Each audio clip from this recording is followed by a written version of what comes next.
Shabbat shalom, Shabbat shalom, family, Shabbat shalom. Let's got to fix the kufi right. Got to fix the kufi right. Get the kufi right. All right, we ready to rock and roll. May the Most High be praised. Shalom. All right. So this is a strange, wonderful, beautiful weekend. You know, just like all the rest of them that the Most High bless us with. But this is a strange, wonderful, beautiful weekend. We got a brother that's coming in today to teach a lesson. He's going to be coming from Philadelphia, but he's a strong, strong spiritual leader, man of much knowledge, man of much, much knowledge. He's a brother of mine's, Daniel, from way back in the days. He's a very knowledgeable young man. In the days. Very knowledgeable, very knowledgeable young man. And he's gonna bring us some spiritual motivation, some spiritual knowledge. And actually today's lesson was at his request. It's called the Garden of Delight. And who and what is he? Or who and what is it? Beautiful lesson. May the Most High be praised. And we're just going to wait until he comes in. I haven't seen him yet. I don't think he's called me yet. But when he does, he's going to come in. He's going to do his thing. So we're going to get started. Today we're in a Unity Shabbat for the congregation known as the House of Israel. We have a Unity Shabbat here in where we at, Georgia somewhere in Georgia, way out there, way out there. So we're going to be at that Shabbat, but I'm not going until around 2, 3 o'clock after I leave you guys from here. So we're going to be closing out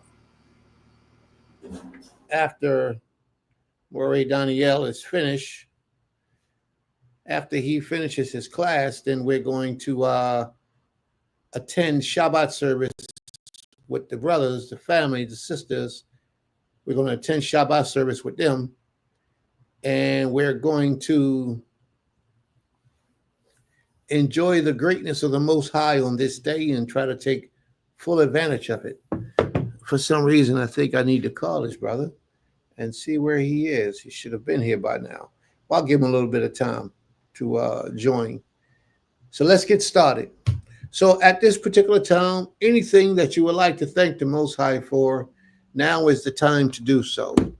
If you like to thank the Most High for anything special, now is the time to do so. Who would like to be first to thank the Almighty for whatever it is that you feel in your spirit led to acknowledge and address Him and thank Him for? Who would like to be first?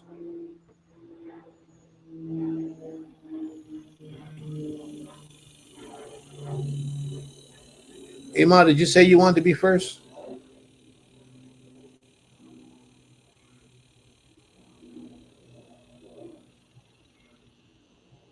Okay, so nobody's speaking and nobody's typing, nobody's texting. So I'll go. Y'all know how I do. I don't believe in them dull spots where nobody's saying anything. The quiet class is just quiet. We ain't gonna do that. We're gonna do this here.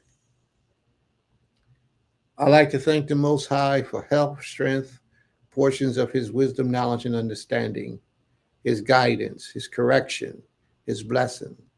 You know, and the beautiful way that He has allowed us to make it on all of our traveling journeys that we have done in just this last weekend. I mean, we've been doing some traveling, and the Most High has preserved us.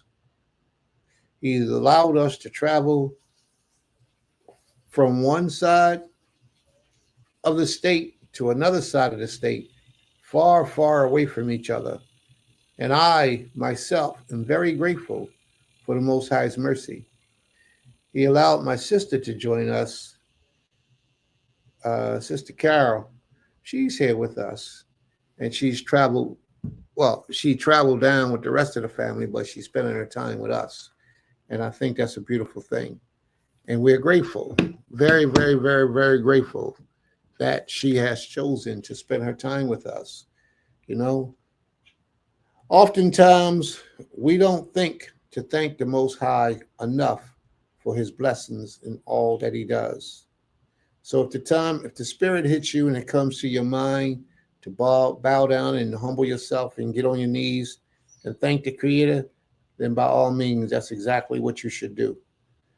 Because we, as the servants, as the children of the Most High, we don't thank the Most High enough for all of his wonderful doings for us. And we should. We should begin to thank him more and more and more every day. But I myself, I am very grateful, just not just for the large and powerful things, but even the small, simplest of things, I'm grateful to the Creator for. Powerful things, but even I'm grateful, believe me, I am, because I understand that none of those things had to have been. None of those things had to happen, but yet the Father saw fit to allow it to be. And I'm grateful. May the Most High be praised. Very, very grateful. All right. So I am also grateful and thankful that the Creator allowed you all to be in our midst on this day, the Shabbat day. What's this? July 26th, 2025. I'm grateful that the Most High allowed us all to see this day because there's a lot of souls that did not wake up today to be blessed with a day such as this. But yet the Most High saw fit to allow us to be a part of this beautiful day. And I myself, I'm grateful. May the Most High be praised. All right. So let's move on. All right.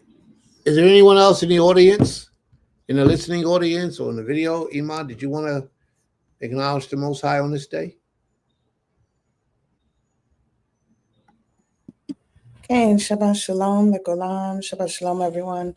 Total Most High for allowing us to make it through this day, through this week. All praises to the Creator for his blessings. It's always a beautiful time when we can see the Shabbat come in, the going down of the sun, to the rising of the sun, to the going down thereof, for a whole complete Shabbat day.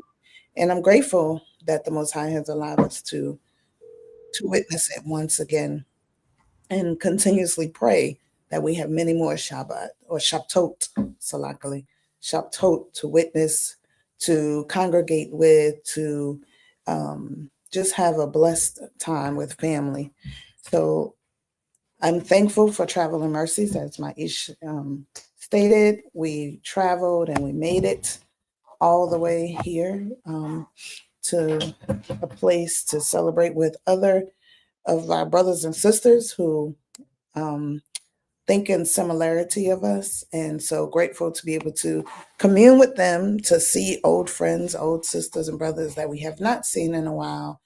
And even though we don't walk together every day, it's always good to see one another throughout some time of the year. So grateful for that. And just grateful for the family time, the moments that we're sharing as a family.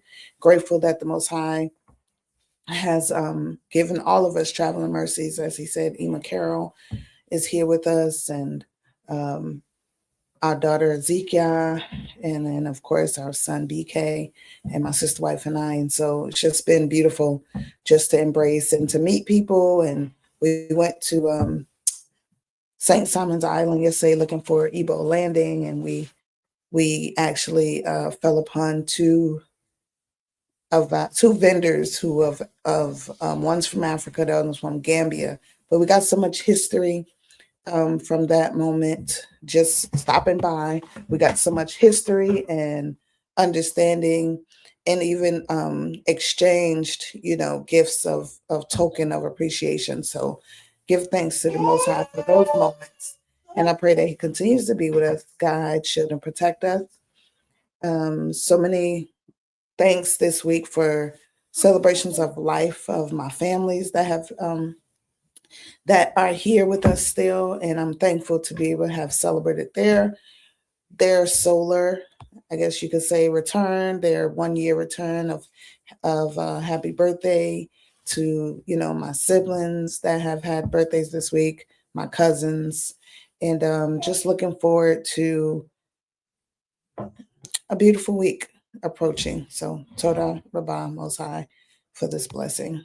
Zehu. All right, where's your sister wife at? All right. Is there anyone else? Anyone wishing to acknowledge the Most High at this time? Anyone in the audience wishing to thank the Most High for anything special? You have the link. You can come in, or you can just type it in the room on the side, and we'll address that that acknowledgement. May the Most High be praised. Toda Rabah. Okay. Just give you a few minutes. Just give a few minutes for the family to acknowledge the Creator. Nobody saying anything. Okay. All right. Then it's my turn. All right. We're moving through this pretty fast, y'all.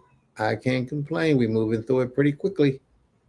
All right. So, since there's nobody else to acknowledge the Most High and thank the Most High for anything, we're going to go straight to the commandments and get done with the commandments. All right. Let's go with the commandments. Who would like to give their commandment for the day? Who would like to give a commandment? We're moving real quick on this. It's 11:12. We just got started 12 minutes ago, and we already on the commandments. We getting busy, moving quick. Who would like to give a commandment of a law of the 360 commandments? Well, you would have to give a commandment of 305, 605, 600. Yeah. If it's 610, Shabbat Shalom, Ain. May the Most High be praised. Shalom, Shalom, Ain. All right. Is there anyone else who would like to give a commandment? Anyone? Would anyone like to give a commandment?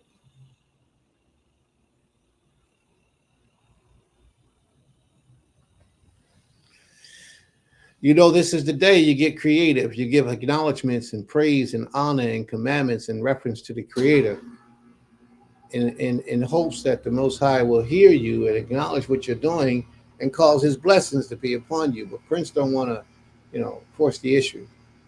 I would think by now we would all understand. I watched this young lady's live the other day. She said, you can't force nobody to thank the Creator.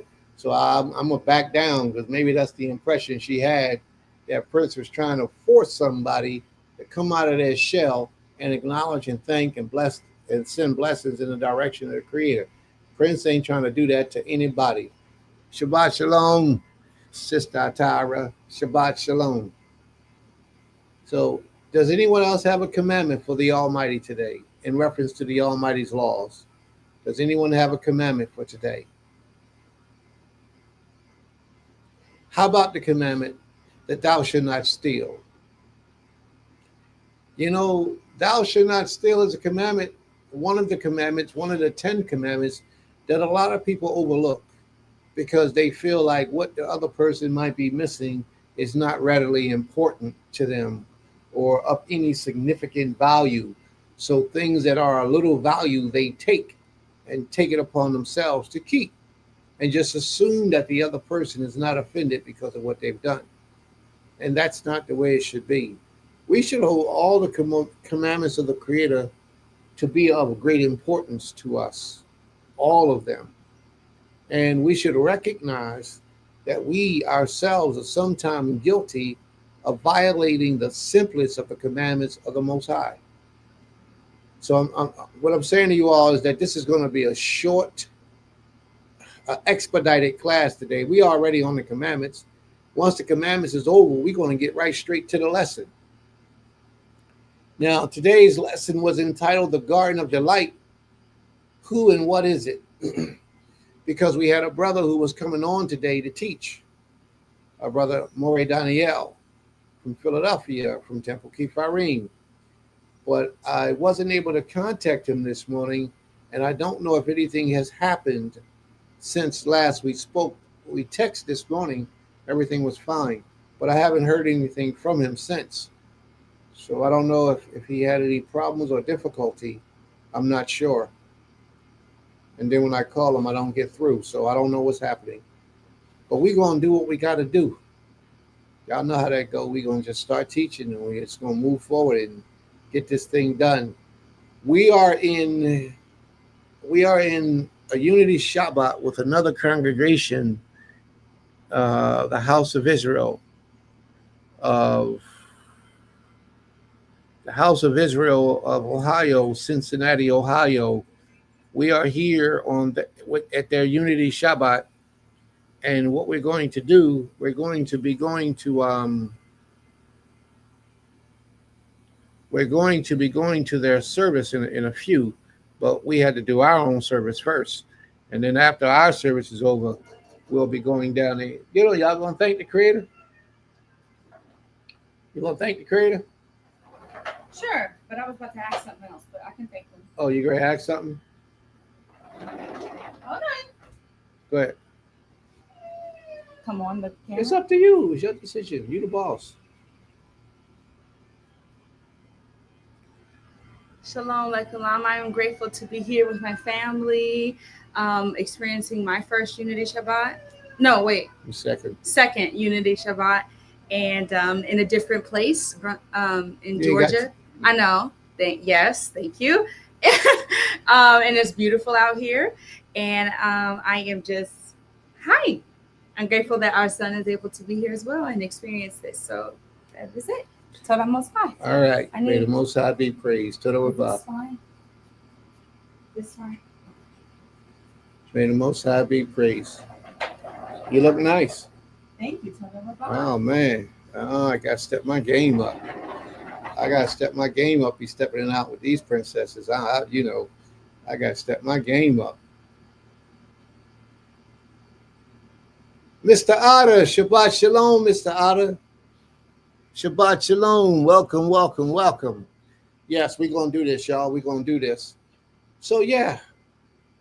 Would anyone else like to thank the Most High for anything? Does anybody have a commandment to give unto the Most High? If you have a commandment, let's go. If you'd like to thank the Most High, type it in the room or else hit the link. You can also hit the link and come onto the screen and acknowledge the Most High for yourself. Is there anyone else? I like to give y'all proper opportunity to address the Creator. Anything that you would like to say, when I do my survey with people to see how they enjoy class and how they like class and if we can make any improvements, usually I get the part of y'all are very interactive with the community. You allow the people to voice their opinion, come on and say their things, and that's extremely appreciative by the general public. And I think that that's a good thing. But right now, we're giving the general public the opportunity to speak and nobody's speaking. We give you the opportunity to address the Most High and nobody's addressing the Most High. So I don't know what to say, family. I don't know what to say. And I do know that a lot of you go back and forth. You'll come here for a few minutes and then you leave and you go somewhere else for a few minutes. And then you go somewhere else for a few minutes. You go somewhere else for a few minutes. You'll just be missing out on the sequence of things because you think what you're missing out on might be somewhere else. So you keep on moving around being a hopper. One thing that's a bad thing is people who are impatient, I guess I could put it that way, and disloyal, I guess I could put it that way, and not reliable, I guess I could put it that way. But we don't have nobody here like that. Those kind of people are somewhere else. They're not here. They don't even, those people are not even a part of our community, and we understand that, and we're grateful. Sister Bahira, Shabbat Shalom, and tell the family I said Shalom. Send them all my love and my blessings. Your daughter came down to my daughter's baby shower the other day. It was so, Ariella, I gave her a new name, Ariella. It was so good to see her. Yeah, it was good to see her. I haven't seen your children in a long time, but she showed up, she represented, and, she's family. So It is what it is. May the Most High be praised. Toda Rabbah. And thanks for tuning in. So at this time, we are acknowledging the Most High. If anybody has anything that they would like to say to be thankful to the Most High, that they're thankful for, that they would like to publicly say, now is the time to do so. And if you have a commandment to present, then now is the time to present your commandment. Anyone? All right. Nobody's saying anything right now, Prince. Nobody's saying anything right now.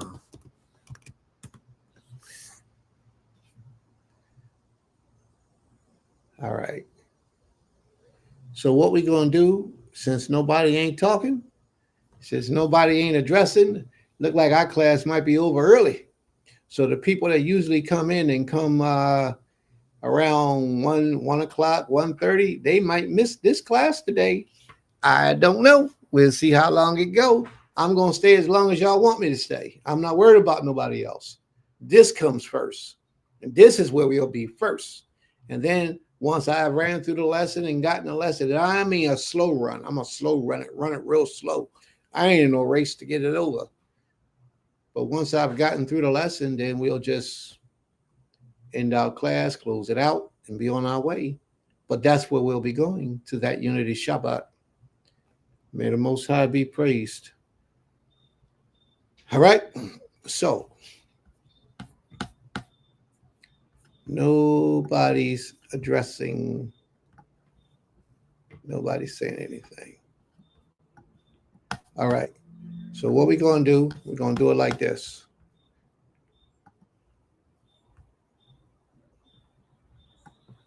Let me get this here so I can do the class and teach and get everything together. My mishpachah is going to be leaving me, and that's okay. They're going to be leaving me to go to the event with the rest of our Hebrew family, and that's okay. I'm not upset.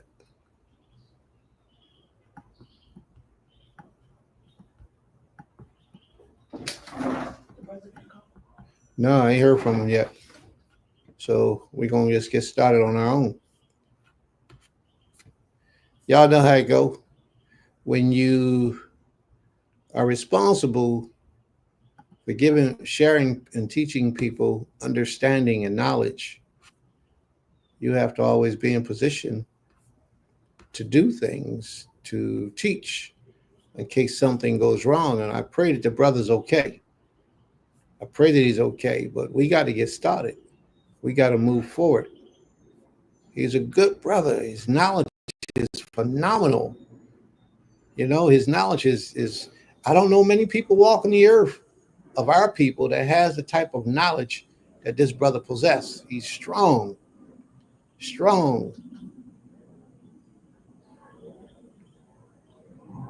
All right. Shabbat Shalom, Kezu and family. Shabbat Shalom. Brother Kezu, Shabbat Shalom. May the Most High be praised. Toda Rabbah.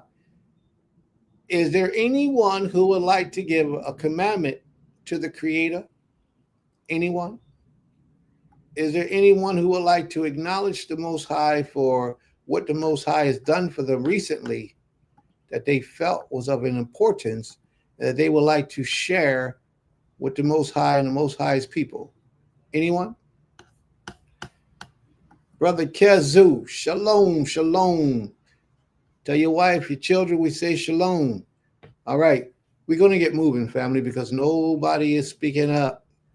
And when nobody speaks up, that means people are either scared or people don't need to acknowledge the Creator. They just want to do it on their own at a private time. And like that sister said, I ain't trying to force nobody to do nothing. So we're going to get started with our lesson for today. I mean, this might be the fastest we've ever gotten started teaching the lesson of the day on the Shabbat. Sister Aisha, Shabbat Shalom, Sister Aisha. Shabbat Shalom. Brothers Moreh Samak, Shabbat Shalom, Moreh Shema. Hey, listen, that's the brother that I be telling y'all about all the time. The other Hebrew Israelite brother right here. So y'all get his link and y'all go check him out.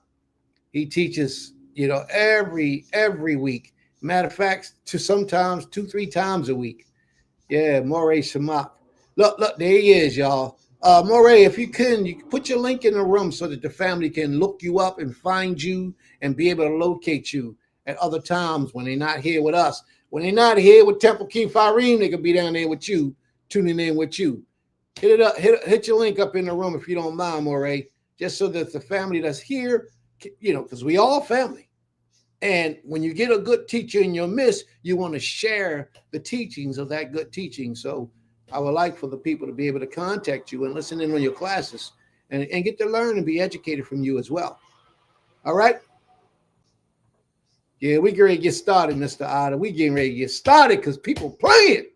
People playing around here. And we ain't playing. We getting this thing done. All right. So where we left off at last week, may the Most High guide my mind, my spirit, my body, my language, and my speech as I approach unto you, his people.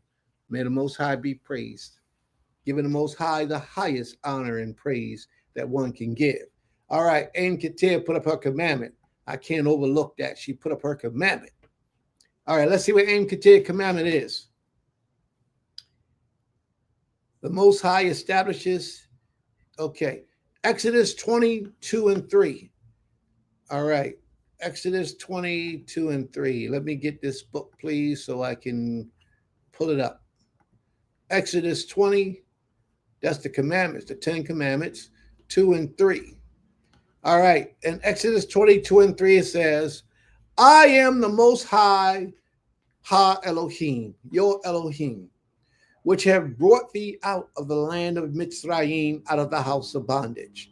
Thou shalt have no other power before me. That's a great commandment. That's a wonderful commandment. And let me see what that says in Hebrew. Lo yihye leka Elohim acharim al panai. And it actually translates, thou shalt have no other power before thy face or on thy face. The Most High ain't playing. When he says on your face, he means on your mind. There should be no other power in your mind except him for you to honor, to worship, to reverence, and to praise. Most High ain't playing. He know what he doing. Here, this is what he say. He says, wow, we got another one.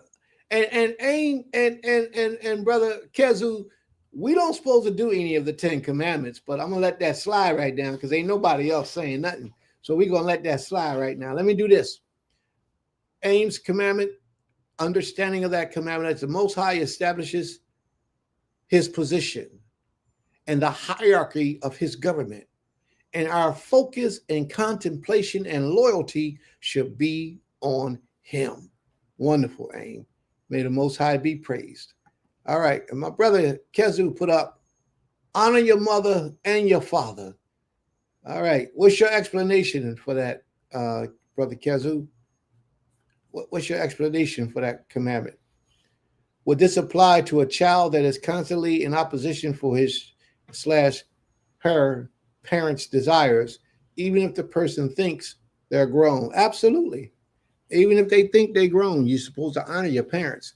When you get to a certain age, you still honor your parents. You don't have to do everything that they tell you to do, but you should still honor them. Like my mother, I called my mother the other day. My mother is 80 years old come September. She'll be 80 years old. And when I called her the other day, she was so happy that I called, and she broke down and told me, you don't realize how happy I am when you call me. And I never thought about it on that level, but that was a way of honoring her, because when you hear what their desires are towards you, and that desire doesn't take you out of the way of serving this king, then you shouldn't have any problem honoring them with their desires. Unless they just way beyond your spectrum of being able to do or being able to reach. But the simple phone call, I didn't even make a visit. It was just a phone call. She was so pleased with the phone call. And that was a big thing, a good thing, a powerful thing. So then I began to call her a little bit more. I might speak to my mother twice, 3 times a month, maybe, maybe 4 times a month on the average, maybe once a week, 4 times a month. But to her, that wasn't enough. So I had to give her a lot more because she demands a lot more of me. So then that's what she'll get. I'll give her a lot more of that. I'll call her more often, every couple of days, if not every day, once a day. I probably don't get to call her once a day because I'll be really busy throughout my week. So maybe every other day, at least I can reach out to her. And you don't want to call too late because mom, she's almost 80.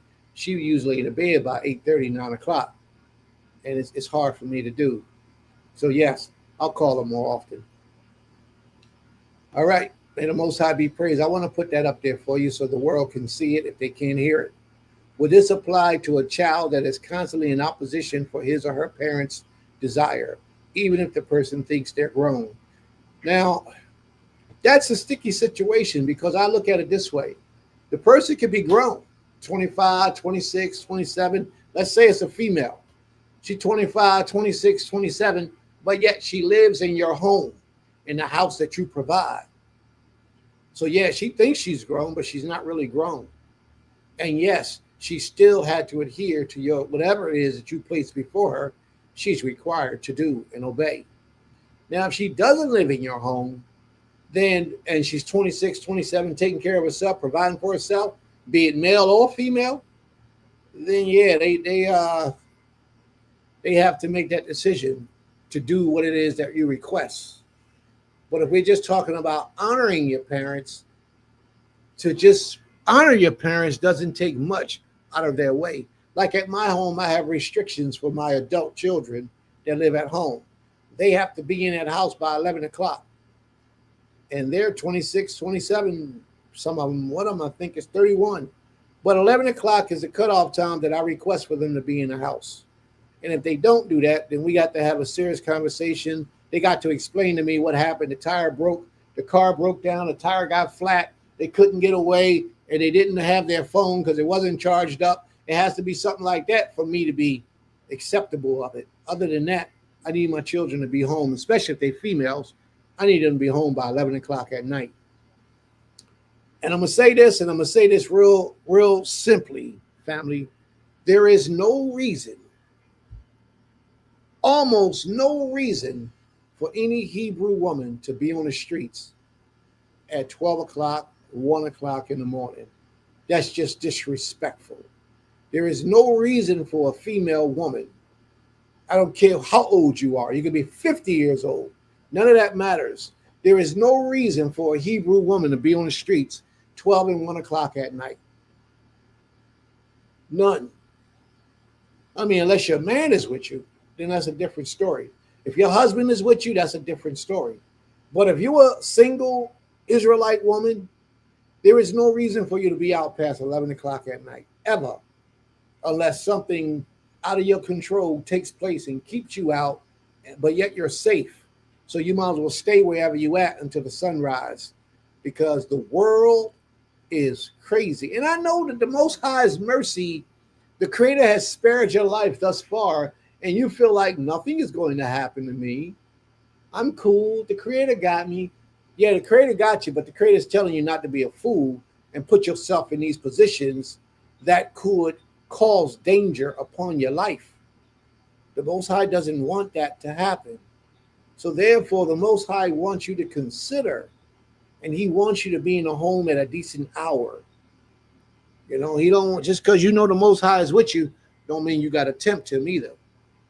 And being out in the streets, and that just doesn't look right for a respectable woman to be out in the what you out in the streets doing? Are you out with a guy that you're not married to? Are you out clubbing, partying, smoking, drinking, getting high? What are you really out in the streets doing? There's really not too much in the streets that you need to be doing out there at 11 o'clock at night. It ain't like you got a job interview. And another problem that I've had, and I even had this within my own family, young children, 15, 16, 17-year-olds want to have jobs where they get off at 12 o'clock at night and they're catching public transportation. That's a no-no on many levels. For one thing is, If you got a job where you're serving the public and you're out there at 12 o'clock, 11 o'clock at night, them same people that be out on the streets come into your establishment to get whatever service it is that you provide. They're dangerous. No, those people on that time of the night are usually extra dangerous. So many women are missing today because they took it upon themselves to be out 11, 12 o'clock and 1 o'clock in the morning and didn't want nobody telling them what to do.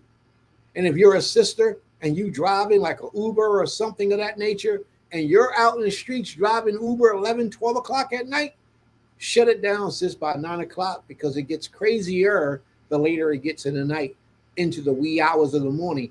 It gets crazier. So be careful, family. Be careful. Please be careful, because it's dangerous out here in these streets. And if you a man or male, because the men ain't going to do this, if you a male and you got your woman on them streets 11 and 12 o'clock at night, you should check yourself, bro, because you're not a good provider, or let's say you're not a good protector. If you're not with her, then you're not a good protector. There is no reason why any female should be on the streets 11, 12, 1, 2 o'clock in the morning. Shouldn't be. And if you're a male and you're a husband and you got your woman out in the streets for any reason, except in an emergency situation, and even with that, you got to be careful. But except for that, something is wrong and we need to talk. So you might want to hit me up so we can have that conversation. Aim Katir said, my parents were the same way with their adult children with curfew, Prince. May the Most High be praised. It's good to hear that somebody else agrees, you know? And look at the children they produced. All professionals, good, wonderful young ladies. All of them. Even Aim Katir. Wonderful spirit. Wonderful spirit. Moray Samak, I asked you to place a link in here so that the people can contact you at a later time, if you don't mind. I don't know if you heard it or not, but I was asking you to place a link in the room so that the family that are here, we can share. They can come and visit you, because I know that the teachings that they'll be getting will be right on alignment, right in sequence with the Most High's truth. So if you can, if you don't mind, if it's not a problem, not an issue, put your link up some kind of way so they can contact you. Or he is hitting it. So, you know, you go to the Facebook, that's his name on Facebook. Check him out. So if you get an influx of hits, Moray, you know what it's about. Accept those friends and friend requests. And you got some people, some new people that you can help to educate. Because this walk we're doing, it's only a very few. And I'm going to tell you, Moray, I'm just being straight. There's only a very few people that I would suggest people go and listen to. I know I don't do all the time, and I can't have the minds of all the people all the time. So there's only a few that I would say would be in a proper alignment with the Creator that I could say, yeah, y'all go check them out, because I'm not worried about them receiving no foolishness over there. Your spirit is strong. Your desires and your focus is strong. And you're moving in the right direction, and you're gradually elevating your people from your words to me. You're gradually elevating your people to a level of strictness and sternness and discipline. And I appreciate that, because that's what our people need today. Yes, they do. All right. May the Most High be praised. There you go, family. True Light Beit Yah, House of Yah. There you go. So whenever you get a chance, that's on YouTube and on Facebook. Whenever you get a chance, hit them up. Copy that link. Copy it for later. Don't go nowhere right now. Copy it for later. And then go visit and enjoy. Maybe after the Shabbat service is over today, you can go there and be a part of the family there. Good brothers and sisters, good sisters as well. You know, good place to be. All right. So are there any questions or comments before we begin? Because I gotta get into this. Are there any questions or comments before we begin? Does anyone want to post a commandment or any acknowledgments to the Creator before we begin? Because this lesson is hot. It's a hot topic, and we're getting ready to get up on it. We had a guest speaker who was supposed to came today, Maury Daniel from Philadelphia at the House of Temple Kifarim. I don't know what happened to him. I did speak to him. We text earlier this morning, but he hasn't gotten back to me. He had some powerful information that he was going to bring forward about We had a conversation when I was on the plane the other day, and he was telling me about his reservations as why he stopped teaching in Israel or all over the world, basically, why he stopped teaching. And his reasonings was good reasoning. Of course, I disagreed with it, but it was good reasoning as to why he stopped teaching. And one of his reasons was because he's really putting his life at risk. And the people are not adhering to the teachings that he's bringing forward. Being in a listening audience as a student, you really don't understand that you as a leader or as a teacher are really putting your life at risk. Have any of you ever heard of COINTELPRO? Any of you ever heard of that? You should go look it up. COINTELPRO. Look it up. And what it is was back in the 60s, I believe it was under Hoover. What's that guy who was a CIA, homosexual CIA leader? I believe it was him. Well, what they did was they set up a program. Hoover. Say it again, Ima. I said, yes, it was J. Edgar Hoover because my family experienced COINTELPRO most of our lives as children and into our adulthood. Revolutionists. What they did was they put out a thing where they would stop the rise of the Black Messiah by any means necessary. Anything that was being done to elevate Black people, they will infiltrate and they will tear it down. And a lot of our people don't think that being a spiritual leader is putting your life at risk. They don't want us to elevate, to grow, to build, to become one. They don't want that. So they supplant a lot of people that look just like you and me in the midst of these congregations so that they can get in and infiltrate to bring us down or to keep us at a low level, to turn the leadership, the people against the leadership and the leadership against the people. They do these types of things. COINTELPRO, look it up. They are determined to prevent Black people from taking over. Whatever they can do to do it, that's what they do. And this is real. So my brother Moray Daniel was actually correct when he said he's risking his life and with the knowledge that he be bringing forward, he was risking his life dealing with the people.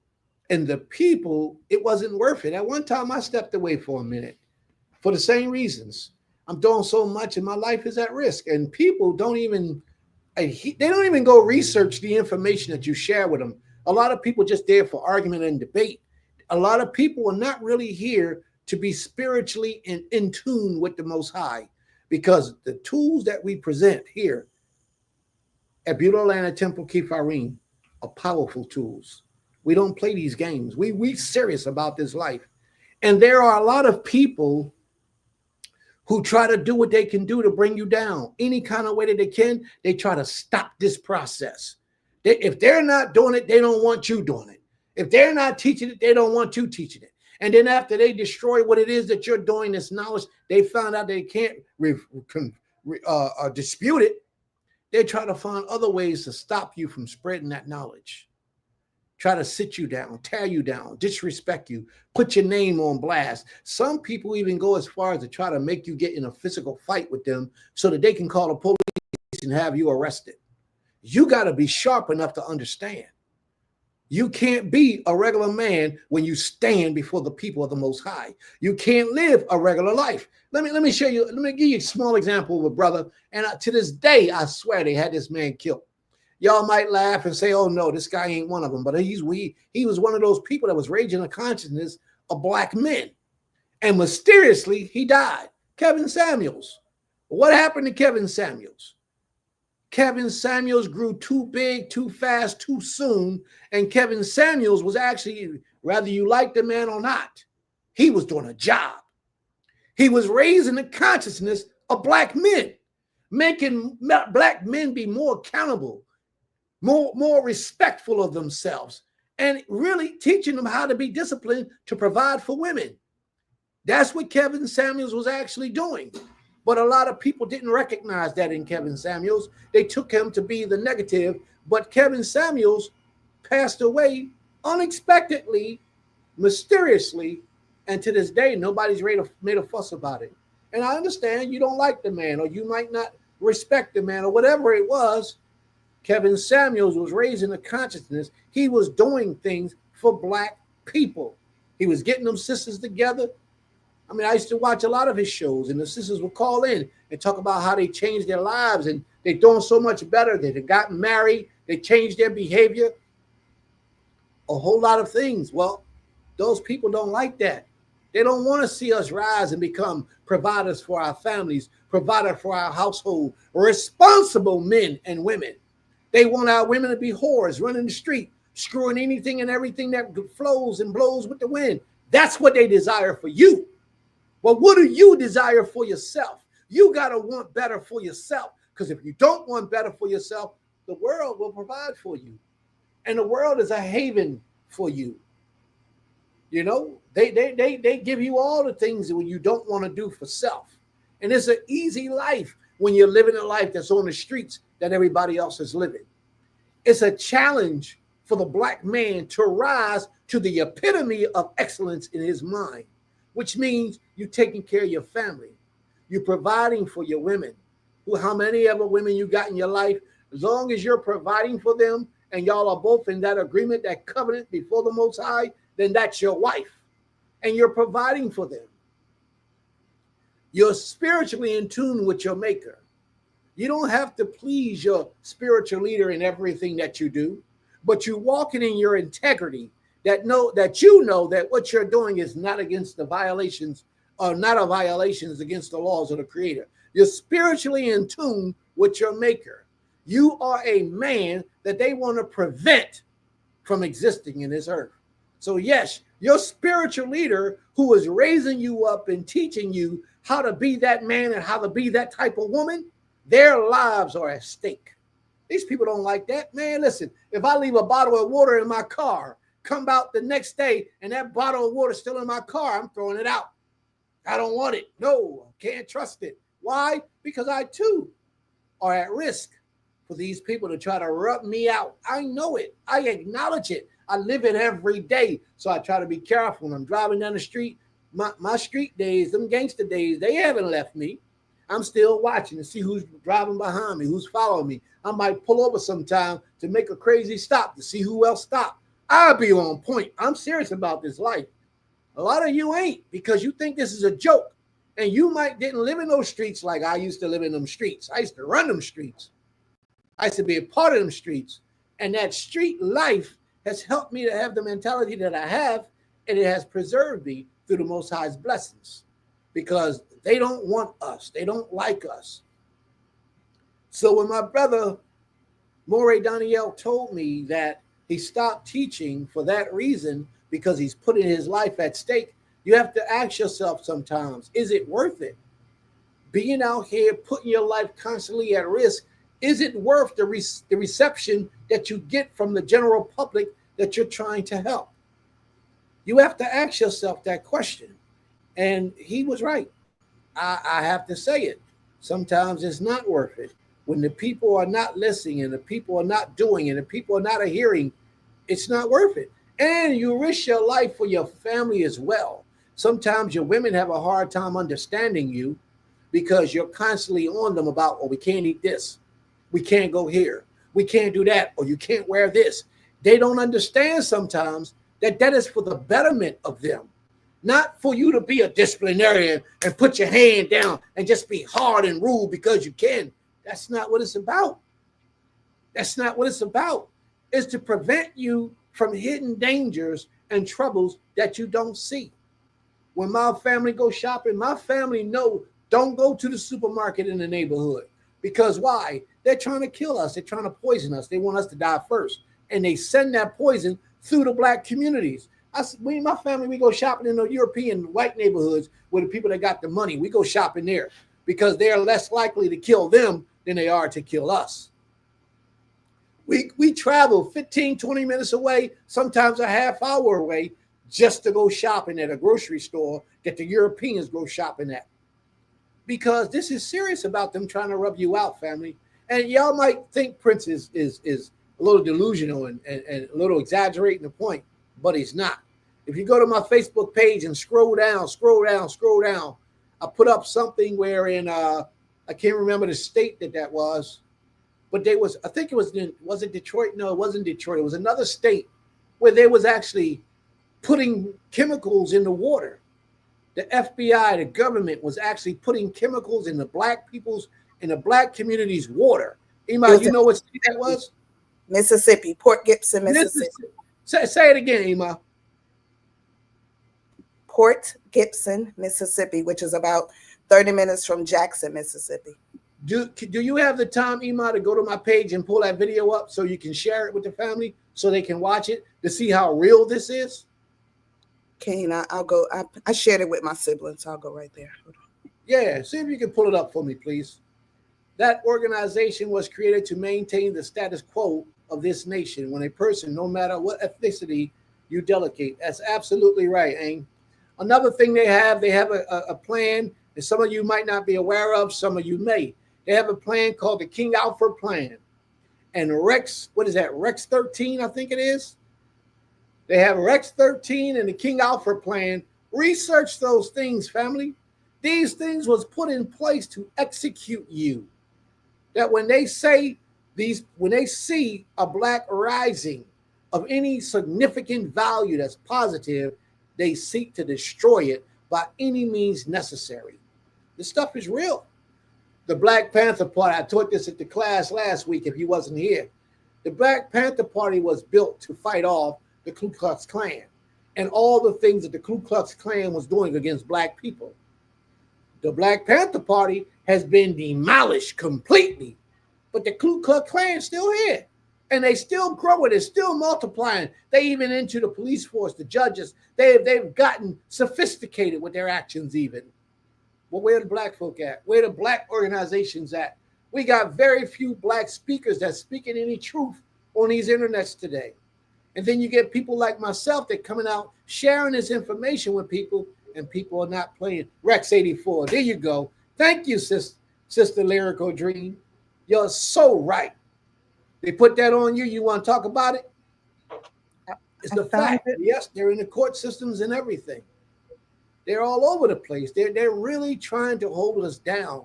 And we ain't got time for no Israelite leader that's going to stand up and not teach the Most High's truth and not present it in a way in which they are actually living. So if you're not living this truth like you trying to tell the people they're supposed to be living, then you don't need to be teaching. Sit down. Get out the way. You got it, Ima? Yes. Let me see if I'm able to share it. 1 second. All right. I'm going to turn mine off. So, family, we're going to watch this little thing that they got presented to the world. We're going to watch it. And let's see what you got. Ima, you want the floor? You want me to stay on the floor? You just want to share it? Yeah, see if you can share it and I stay on the floor because I'll talk about it.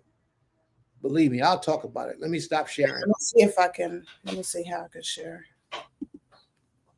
This is crazy what they're doing to us, family. But, you know, my brother was right. They're trying to destroy any black movement that's trying to rise. And what he's saying is he go on a limb, risking his life, and teach people to stop eating pork. And then next thing he know, he watching his people still eating that pork, still tearing that pork up, tearing it up. Can you see that? Yes. Can you play it? Let me see. I don't hear anything. Yeah, it's not letting me play. Hold on 1 second. Hold on 1 sec.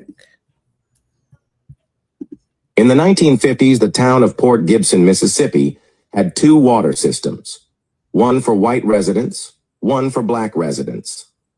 But here's the kicker, the black system was intentionally poisoned.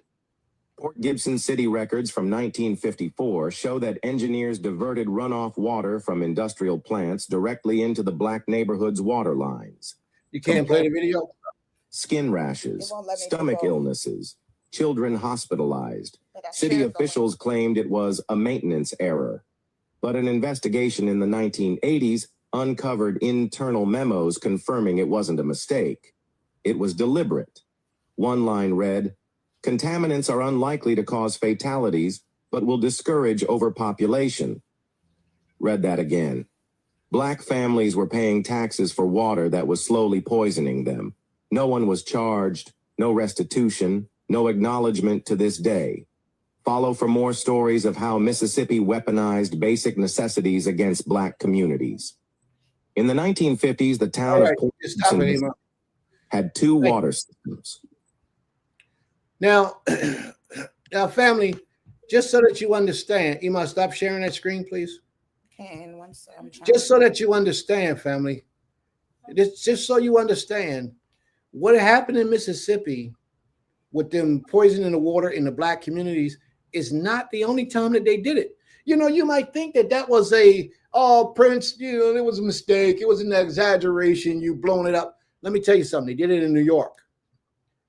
I read a documentary some years ago, and it's been about 5-6 years ago, where in New York City, the lady was trying to figure out why so many people was getting diabetes.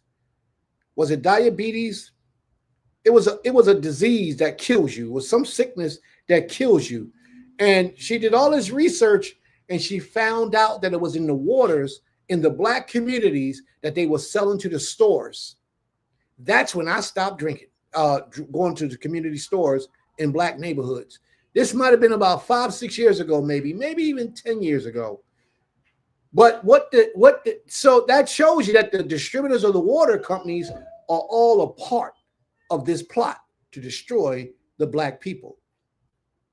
They had bottled water that they were selling in stores. The waters would go into the Black communities and it would poison the Black people. They were having birth defects. Children was being born sick. Some of the children wasn't being born, having miscarriages. People was popping up with all type of cancers and ulcers, and all of it was coming from the water supply that they was putting in to the general public. They threw it through your water. They threw it through your food. They even do it through the air we breathe. Now, how many times you go out the house and the whole ground got this green film all up over television, trees, everything outside is covered with a green film. What do you think all this stuff is? Why are you doing all the things that you do, Israel, today? Why are you doing these things? Is it to really better your life and to prepare yourself for this life and the life to come? Is that why you serve the Creator? Because that should be the reason. But yet you should be doing these things in righteousness for the Most High, because you understand this is what's needed and necessary to prolong your life, to give you blessings, and to prepare you for the life to come. Because there is a life to come. Actually, there's several lives to come. So you got to be getting yourself ready, family. And that's why we live the life that we live. Water supply wasn't the only time, wasn't the only thing. Water supply wasn't the only thing that they did. The food supply wasn't the only thing that they did. It wasn't the only time. They even gave Bear aspirin. This is recent stuff. They even gave Bear aspirin to the Black communities and gave them syphilis through Bear aspirins. The things that I got a headache, let me go take a pill, and you get the disease through the pills. These people are wicked. When the Islamic people used to call them, when Malcolm X used to call them people devils, oh, they devils. They devils. Those enemies will plot against you to destroy you, they will rub out your very seed. Because they don't care. They don't care. But you sleep, Israel. You think when Prince get up here and be teaching all these things, that Prince is going too far with his teaching. I hear you talking about chicken ain't no good and we ain't supposed to eat chicken, and you still eat chicken. Devour it in my face even. You're still eating that poison and it's unclean. And even if you want to say it's not unclean, okay, I ain't going to argue with you about it. I've already taught you that it's unclean. But I'm not going to argue with you about it. Even if you want to say it's not unclean, do the research on the chicken and see all the chemicals and the poisons and the hybriding they do with chickens, with different animals to make the chickens grow bigger. Do the research on the chicken. That alone would tell you to stop eating chicken. But you don't. You know why you don't? Because you have no discipline. You have no self-determination. You are allowing the enemies to guide your mind in the direction they want to guide your mind. You don't want to hear nobody like me unless I'm telling you something sweet or something simple. You can't eat pork. You can't mushrooms, certain mushrooms you got to be careful of. Things like that you ain't got no problem with. But when I give you something that's against your desire, you are addicted to chicken. You are. Most of our people are.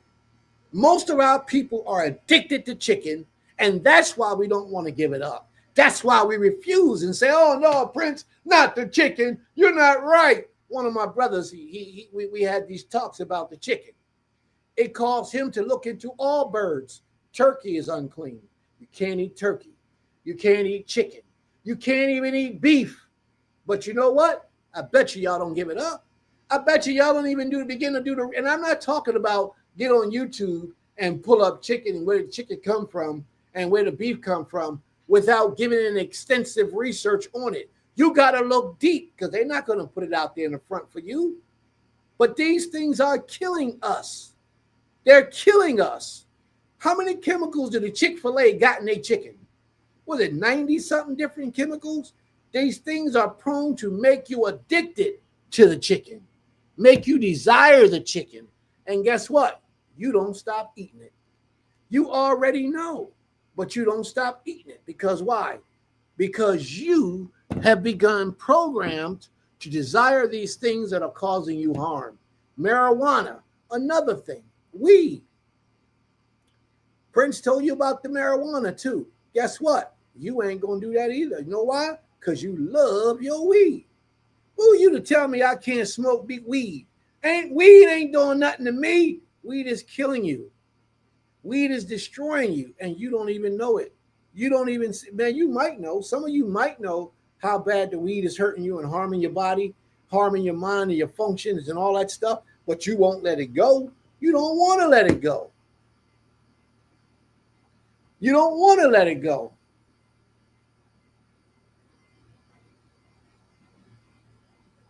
There you go, bro. That's what I'm talking about. That's what I'm talking about. You got to cut that unclean stuff alone. You know what? And I understand things has to be done in stages. You know what I mean? But there are certain things that once you realize they're no good for you, you got to stop it. So what Moray Daniel was actually saying, I fully understand and fully agree with him. This is a dangerous job to be a leader of people and to be teaching people about the Most High. And then when you get a certain amount of followers, they probably ain't worried about me because we ain't got that many. When you get a certain amount of followers, oh man, they coming at you hard. They coming at you hard. So let's get started. Is there any questions or comments before we move on? Are there any other questions or comments before we move on? Because we're going to get started. We got to get this thing moving. So we gave you a whole mouthful. Gave you a whole mouthful. Please don't allow it to fall on deaf ears because you will miss out on so much if you don't focus and pay attention. But these are the type of classes that we teach here. Self-improvement classes to teach you to be the best version of yourself. We leave alone the alcohol. No drinking alcohol. No drinking alcohol. Did you hear what I said, bro? No drinking alcohol. No smoking weed. Huh? Did you hear that? No smoking weed. No eating chicken. No eating beef. No eating turkey. These things are poisoning you, and you don't understand it. You don't understand it. And sometimes you do understand, but you don't want to step away from it. You want to give it. Man, can you imagine how our people would be if we didn't have these vices in our lives holding us down? And I post these things all over my page, on my Facebook page. You can see all these different videos about weed, about alcohol, about chicken, about beef.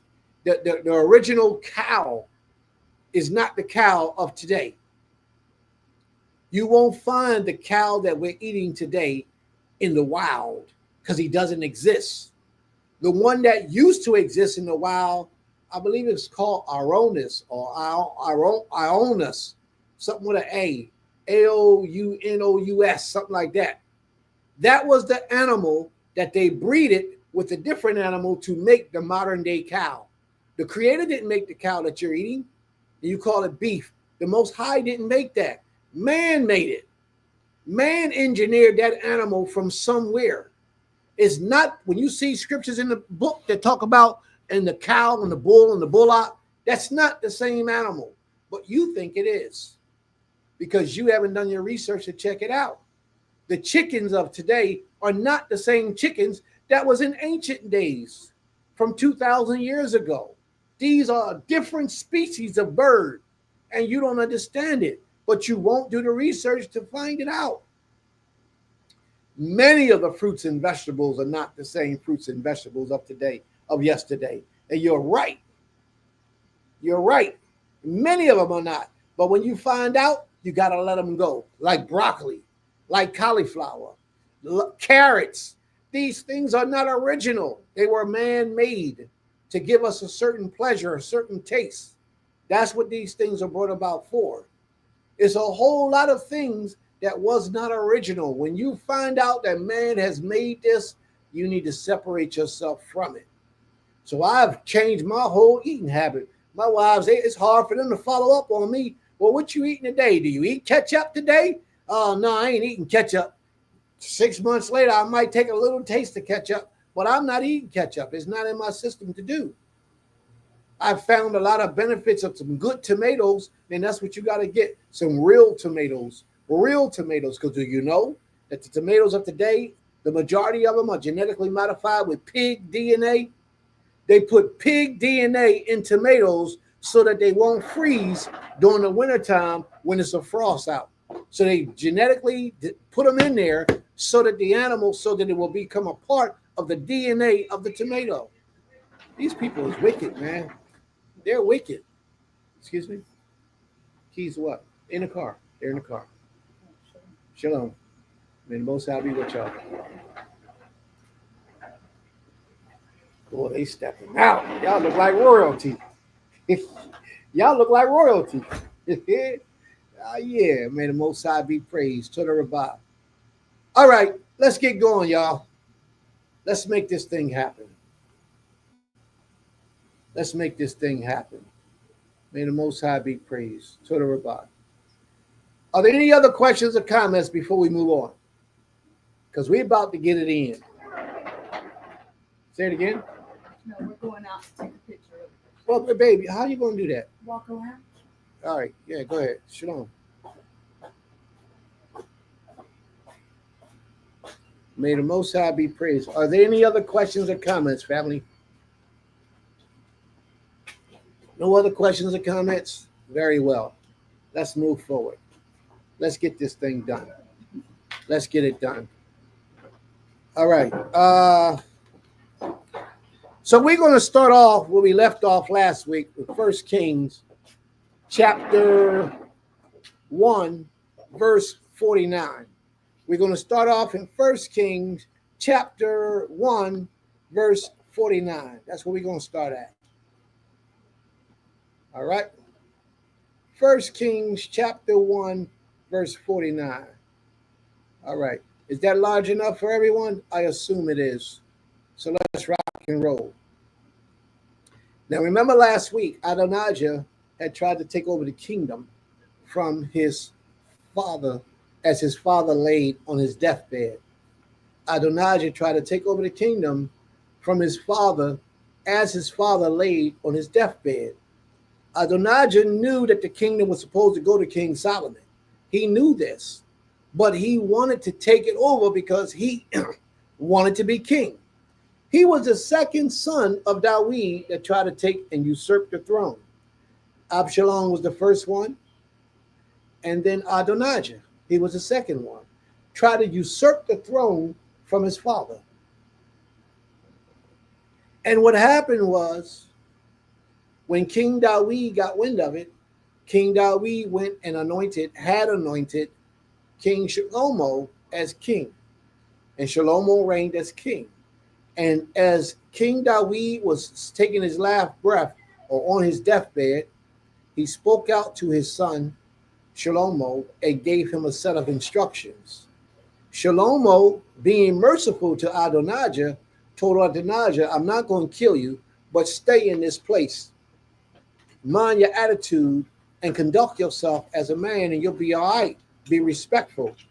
But we're going to pick up in where Adonijah did what he did, and now the king has sent a decree to take his life. May the Most High be praised. Shalom, y'all. Shalom. See you soon. May the Most High be with y'all. It says, 1 Kings chapter 1, verse 49. Then all the guests of Adonijah trembled and arose, and each went his way. That's after King Solomon was made king by King Dawid. And Adonijah feared Solomon. Now, just for the record, because I explained this to y'all last week, but there are some who probably wasn't here last week. When King Shlomo became king, he was only between 15 to 22 years old. He was a young man. He was a very young man. And he reigned as king for several years before the Most High expanded his knowledge and gave him all that wisdom. So keep that in mind. So here it is, Adonijah, his brother, who is much older than him, feared him in his youth. That should tell you a lot about Shlomo's character. His older brother feared him. He feared him so much that he tried to usurp the throne before Shlomo was made king.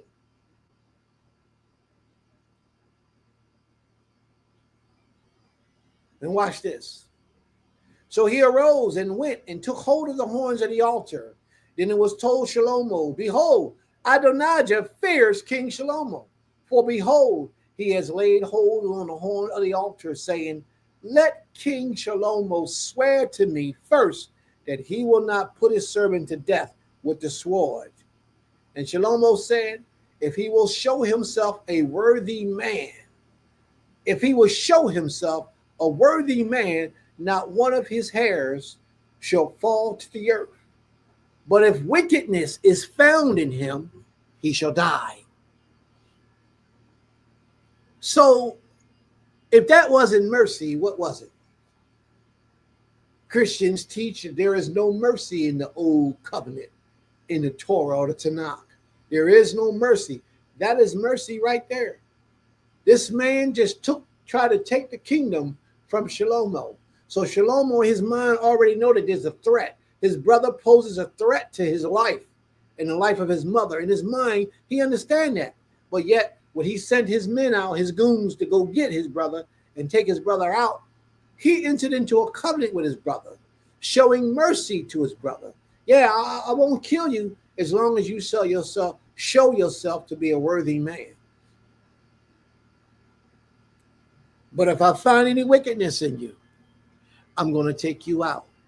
So King Shlomo sent, and they brought him down from the altar. And he came and paid homage to King Shlomo.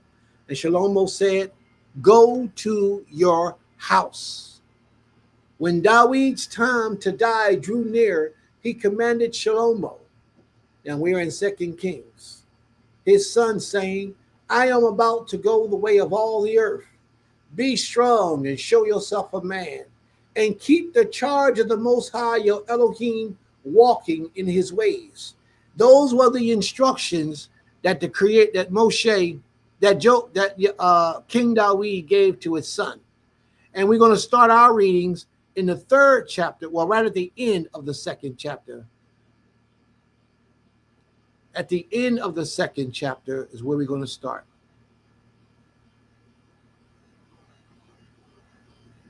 Now, 19. Well, let me read on, please. Let me go a little bit further. Let me go a little bit further.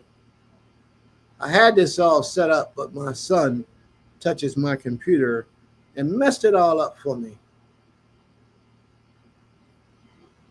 Shimei, we read about Shimei. We're on chapter 3. All right, but I wanted to close out in 40.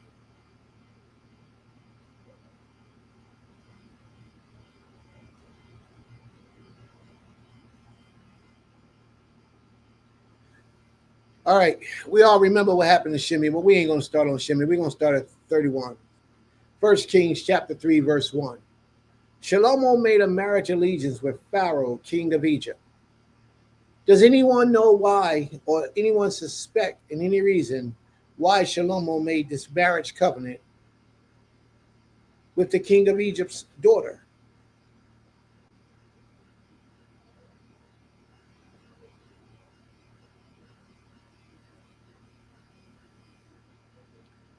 All right.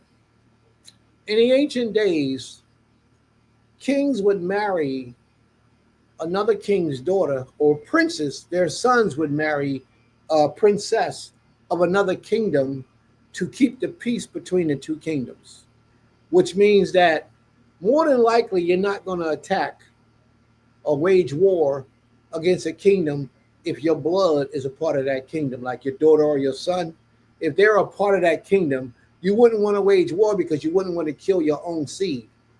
So we made alliances with a lot of these surrounding nations to maintain peace, just like my brother said, to maintain peace, so that there wouldn't be a breakout or a surprise of war. We would do that. So King Shlomo, he married all these foreign women, and many of them it was, for the purpose of keeping peace within the nation. That's what he did. He married many women of different nationalities, different religious backgrounds. There was no love or no desire of love or no even need or necessity for them people other than the provisions that what their families could bring to Shlomo's family or to the nation of Israel. Therefore, these women that he took, they brought with them their gods. Shlomo, as wise as he was, even in the wisest of men, they still have weaknesses that they fall victim to. They even fall victim to sometimes, majority of the times, is an evil woman. It's not women, it's evil women that a lot of time we fall victim to, being a strong man, a powerful man, a mighty man. If the other nations want to devour you, they will devour you sometimes, or wisely, by introducing a female into your life. And that woman will have an agenda, and she will tear you down. If she's a righteous woman, she's going to walk in the ways of the Most High, and she won't do nothing but elevate you. But a wicked woman will take you away from the ways of the Most High. That's how you know you're dealing with a wicked individual. And that's what Shlomo did with all of his knowledge. He took hold of an evil woman, and that evil woman took him in another completely different direction. Slowly, evil women. He would get curious as to what these women was doing when they go worship their deities. So he would go and look. He started off by looking, just watching. And then the next thing he started doing was letting them pray for him. Yeah, you could pray for me. It's my wife. You could pray for me in the name of your deity. And then after that, he started eating their food that they'd sacrificed to their deities. And then after that, he started attending that when they would have events honoring their deity, he would start attending those events. So he would go there and show up and say, well, I'm not participating. Your attendance alone. Sound familiar, family? Does any of these things that I'm saying sound familiar in what you do with the people that surround you in these nations who worship idols and deities? It's Ramadan. I'm going to go. Yeah, my cousin is Muslim. I'm going to go and see what Ramadan is all about with my cousin. You're doing the same thing Shlomo did in all of his wisdom, and he fell victim. Your participation is just by being in those places when those people are doing things. It's not for you to do. You're not to participate in these things at all.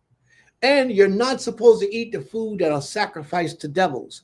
That's in the scriptures. Look it up. If you take your family out to dinner one night and you and your family go to a different restaurant, or it might even be your favorite restaurant, and then one day you look around and you see a statue of Buddha or a picture of Buddha on the wall, automatically you should know that these people are into some things that you shouldn't be into, that you shouldn't be allowing your family to partake of, that you should be separating yourself far from. But a lot of times, because it goes against your desires or your pleasures, you don't do that. But you should. Because if these things are not about the Most High, if they're not promoting the Most High, or if they're not in a way, if they're not allowing you to still worship your power by showing that, if they don't allow that to take place, you shouldn't participate in these things. You should not eat food sacrificed to devils. You should not eat food sacrificed to devils or idols. You shouldn't eat their food. But a lot of us, because our desires of food is stronger than our desires to serve the Creator, we don't let that demon food go. We'll hold on to it. One thing that, and I'm going to share with you, one thing that is a grave mistake for a lot of people that I know, and the majority of these people that I'm about to speak about are the people in New York that I know about. They are the largest consumers of halal food. The largest consumers of halal food. They say, the ones that I've had conversation with, they said, well, halal is just like kosher. Halal is not just like kosher. Halal foods have to be slaughtered in the name of their deity. Sure, it's raised clean where it eats only a certain thing. That's true. But when they slaughter halal foods, they have to pronounce the name of their deity in the name of their deity over that animal before they slaughter it. So actually, that's an offering to their deity. So you should not eat food offered to gods. Period. That's a no-no. Shlomo had no problem with those things, and he began to do those things. He began to eat foods that was offered to deities.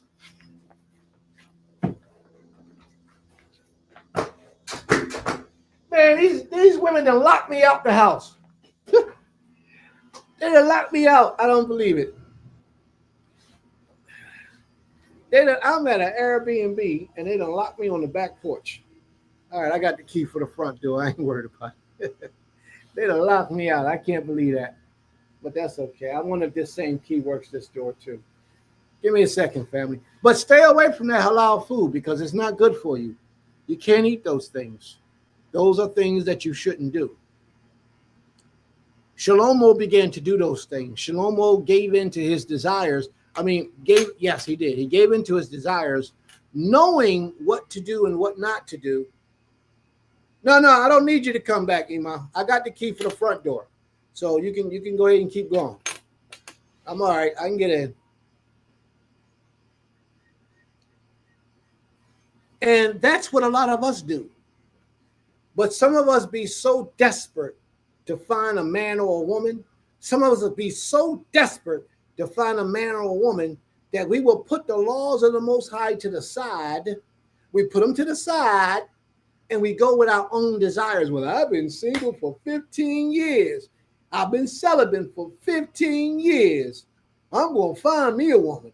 And I'm going, yeah. But this woman, she practices black magic. Oh, that's okay. You know, I'm the man. I could change her. And no, you ain't changing her. You're not changing her. What she will do is she will say, oh no, I'm not going to do it anymore. And behind your back, she putting stuff in your food. She burying stuff in the backyard or in the front yard, putting stuff up underneath of your bed, putting stuff in your water, putting spells on you. And while you in the bed sleep, she's putting demons upon you. She's praying over you in the name of her deity. Man, let me tell you something. This stuff is wicked. And this is spiritual warfare that we're in. The wicked spiritual world is 1,000,000 times stronger than this wicked physical world that we're in. It's 1,000,000 times stronger. So when you walk with the discipline that you are not going to fall victim to any devices that she has, the best thing you could do is stay away. Stay away from her. You can't even let her stay at her house and you go visit her sometimes because when you come over there, if she get anything of yours that belongs to you, even a piece of your hair, she can go and perform a magic against you, even with a strand of your hair, that will cause that, and whether you believe it or not, you ain't got to believe it. It will happen unless you're protected by the Almighty. It will happen. And a lot of us are playing with the Most High too much that his protection just ain't there like that, like it could be. Because we play with the Creator. We straddle the fence. When something of our own desires come up, we off and running, doing what we want to do. And then after that, we go to the Most High and ask for forgiveness. That's no way to serve this King. That is no way to worship the Most High. The best way to worship the Most High is to walk in your integrity with this law in the forefront of your mind at all times. And if you slip, let it be a slip and not a deliberate action or offense against the laws of the Creator. There's a law that says you shouldn't wear mingled garments, which means that the clothes that you wear on your body should be 100%, but you might can't afford 100%. Let that be between you and the Creator. But that's your true intentions is to do that, but you can't afford it. So therefore, you take that plea to the Almighty. Don't let nobody judge you on nothing like that. Anything that you're doing your very best to do and you fall short, then you fall short. And may the Most High be with you. And don't fall short because you don't want to do what the Most High has for you to do. If you fall short, and if you fall short, let it be because you was not able to do better. Azariah Malaki, my brother, Shabbat Shalom.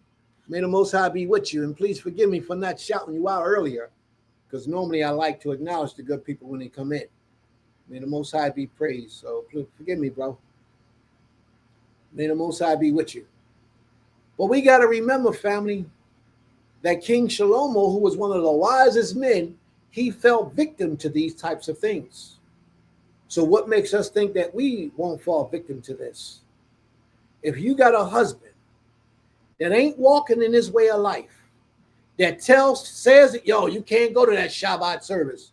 I don't want to keep hearing all this Bible stuff. But he's a good provider. He's a good provider.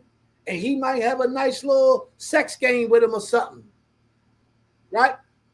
I don't want you reading that Bible. Why you got all these Bibles all over the house? If he's interfering with your walk with the Most High, that's how you know you made a mistake. That's how you know you made a mistake. This man doesn't allow you to worship the Most High in his house. You got to go out of his house, somewhere else, down the street, around the block, over a girlfriend's house, in order for you to have a Bible study or a prayer service or anything of that nature. Then that lets you know you've married the wrong man. These things are real because sometimes we do these things in desperation because we feel like we're running out of hope. You ain't but 30 years old. How you running out of hope? Be patient. Wait on the Most High. There's a lot of a delusion going on right now. And that delusion, we think that we're stronger than the adversarial energy that's out there trying to bait us in. We are stronger, but the problem is we lost our strength. And until we rebuild up our strength muscle again to discipline us, how you going to make a bad decision in a situation knowing it's a bad decision and you walk in it freely? How? You already know what it did to you one time before. Why would you take your chance and do it again? That's those people who say, I think they're really gluttonous for punishment. They're looking for punishment, for pain, for the Most High to. They're looking for that. If the Most High saved you out of a situation once, don't ever put yourself back in that position to return back to your vomit again. I did that one time. My personal life, I did that one time. The Creator saved me from an evil woman one time. He put me in jail to get me away from this woman. And while in jail, I was on trial for my life. They was trying to come at me for like 30, 40 years in jail. And I'm in jail all because of this woman told the police that I actually did something that I didn't do because it was against her family, people she loved. She loved them more than she loved me. And that was my wife at the time. Police came to the house. Oh, my husband did that. He tried to kill them. Look, my husband did, and this is what he did. And they locked my butt up and threw me in jail. My bail was like $500,000. I couldn't get out. I had to go to trial. While I was incarcerated, when you're in jail, you get the time to think, and that's probably why the Creator sent me there, so I can think. Because I had multiple problems with that young lady, but I would avoid them all because I wanted that chick. I don't want nothing no more ever again. So you wonder why I am the way I am when I speak about women. It ain't all women that you can't rely on. It's just all women that you can't trust. And I hope you understand what I'm saying to you. There's a lot of good women in the earth, a lot of beautiful, powerful, good women. But don't let all women be your decision when you say you trust all women, because you can't. Make them prove themselves. And even after they prove themselves, you still keep one eye open. So watch, let me finish. This was my wife. And at this time, she had 2 children by me. So let me finish. So while I was incarcerated, I call out to the Most High and I say, now I'm on trial now. I mean, I stayed in jail to the time of my trial, which didn't take too long. What, did I? I can't remember how the situation went because I've been in jail several times and in and out for dangerous things that I should have been put away for the rest of my life. Those type of situations, because I was out there in them streets, man. So anyway, now this happened while I was an Israelite. While I was a practicing Israelite, let's put it that way. One guy got shot, one guy got stabbed, and I went to jail for it. And while I was in jail, I made a covenant with the Creator, like Shlomo. I entered into a covenant with the Creator. And I said to the Most High, Creator, you get me out of this situation, I ain't never going back to that woman ever again. And she was fine like a bottle of wine, fine. And that was my problem. That I was sick right here and didn't realize it. Sick right there in my mind. The Creator put me in, and we went to trial, and the Creator began to give me dreams and stuff about the outcome of the case. I went to trial. To make a long story shorter, I went to trial and was found not guilty on all charges. They had like maybe about 8, 9, 10 charges on me, all type of stuff. Attempted murder, all type of stuff. I was one of them dudes. And I beat all the charges. Everything was dropped. Everything was dropped. And I went home. And I was strong when I first got home. Man, I blocked the chick. She couldn't even call me. I ain't, man. Oh, wait, no. I promised the Creator I wasn't going to do such a thing. And sure enough, a little while later, it started off real simple, real easy. Like you go past a visit, you go past to drop something off, or the children need something, or, you know, it starts off easy. That's how you start violating what you said. And the next thing you know, while you over there visiting, some other thing, situation come about. 2-3 weeks later, y'all in the bed having sex again. You just told the Most High, you swore to the Most High that you wouldn't do it. And that's why I don't play with the Creator no more. When I give the Most High my word, I do everything in my power to obey what the covenant was that I made with the Most High. And you have to be the same way. Shlomo, which was one of the wisest men in the planet ever, fell victim to a woman. Women, if you only knew your strength, you could have anything you want from a man if you only come in tune with your strength. But I would pray that when you come in tune with your strength, you come in tune with your strength in righteousness. I pray that it's in righteousness, because if it's any other way, then it's wickedness found in it. And we don't need no wickedness in anything pertaining to us.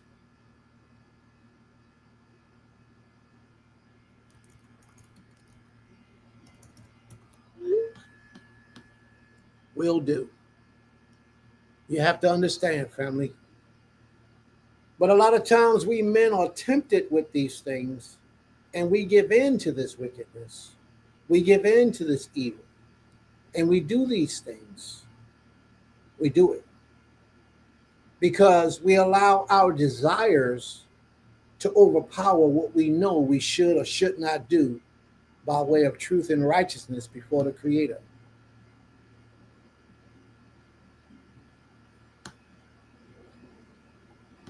You have to. My wife sent me a text talking about, can you elaborate on what you mean you can't trust a woman? Can a woman trust herself? That should have been the question. Can a woman trust herself? What I'm saying to our family, and I need to say this because it needs to be clear. When I say don't trust a woman, this is what I mean. Now, let me make it clear. Onyx right here. Let me put this clear so she understands. And I'm not one to back down. If I say something, I'm going to stand behind it. So let me explain it for the people who can understand. Shalom, Ak, are you insinuating that my Ish shouldn't trust me? I'm asking because as students listening to a teaching, your statement for some are taking as the gospel. And I understand that. And that's why you got to be real careful about what you teach when you stand in position of teaching the Most High's people. So let me tell you what it is that I'm saying. Don't trust a woman. Don't hang up. Don't go nowhere, because let me clarify. But at the same time, as a woman, you shouldn't trust a man. What do I mean by that? Let me clarify this for you so you understand. When you have a person who is dedicating their lives to the Most High in sincerity, then you don't have any issues. You can walk and you can believe and trust in that individual will walk and do what they say they are going to do. Don't trust them because you think they're walking in the ways of the Creator. Trust them because you know that they are serious in this way of life. What I mean by that is you test every individual in life. You put them through a test. You challenge them to see their dedication, their sincerity, and their commitment to the Most High. You challenge your spiritual leader. You challenge your husband. You challenge your wife. You even challenge your children who tell you they're grown and they can do it for themselves. We have to be careful about what it is that I'm saying. You don't trust the woman anyway. You don't trust the man anyway. What you trust is the spirit that governs them, the spirit that guides them. That's what you have to be trusting. And that spirit has to be of the Most High. It's that spirit that you put your trust in has to be the Creator. Because if you put your trust in flesh and blood gets weak and they'll fail you every time. You don't trust me. You trust the Most High that lies within me, that guides me, that motivates me. And if you ever see me fall out of alignment, you remind me, hey, Prince, you're supposed to be a man that represents the Most High. What are you doing? It just may be that I need that from you to get myself back in alignment because I allowed the energy to come and infiltrate me that wasn't of the Most High. So when you get a wife and you get a husband, always keep your eyes open and watch. I had a sister tell me the other day, beautiful sister. She called me up for advice and she talked to me on the phone. And I will share with you what I can share. I can't share everything with you. And she said that her and her husband are not together because he began to do things that she couldn't trust. Well, what is that? That means that he began to demonstrate that the Most High wasn't the most powerful spirit motivating and guiding him. There's nothing I can say to that with a woman. She asked for a bill. He gave it to her. That shows you that he was foolish, that he was working with a different energy. She asked for a bill because the spirit that's governing you is not the spirit of the Most High. She did the righteous thing. She spoke up. She stood up. She requested from him, you release me. Because if you're in a husband, you're a wife or you're a husband and you're in a marriage and your spouse is out committing wickedness, that sin comes on you as well. So she did the right thing by asking him separate yourself from us, please. Give me a bill and let me go my way. And she didn't run out to the streets and go and flop into the arms of another man. She went into the arms of the Most High. Now, I'm not applauding that as if it's good for a woman to be without a husband. That's not what I mean. She demonstrated that her desire is to be right before the Almighty, before anything else. So when she saw her head falling off, now I don't know this part because we didn't get into all that. She might have talked to him. She might have tried to persuade him, cause him to understand. And I don't know how long she suffered under such wickedness like that. I don't know how long she went through what she went through. All I know is what she told me. And when that time came that she saw this uncleanliness in him, she spoke up. She said, hey, listen, please write me a bill. Because she understood that the moment, and I'm telling this to all of my sisters that's listening, the moment that your man is no longer guided by the Spirit of the Almighty, even when he makes mistakes, that's a mistake. But when he deliberately begins to walk in a direction that no righteous man should be walking in, you plead with him, you beg with him, you make prayer to the Almighty on his behalf. You do everything you can. You fast for him and fast with him if he will, because the Most High hates divorce. The Most High doesn't want us getting divorces, but yet at the same time, the Most High understands. How do I know the Most High understands? Because the Most High put a law in the scriptures, Deuteronomy, the 24th chapter, verse 1, that if a man find any uncleanness in that woman, let him give her a bill of divorce. That's how I know the Most High has some understanding or some kind of compassion on that type of a situation. So now, let me share this with you.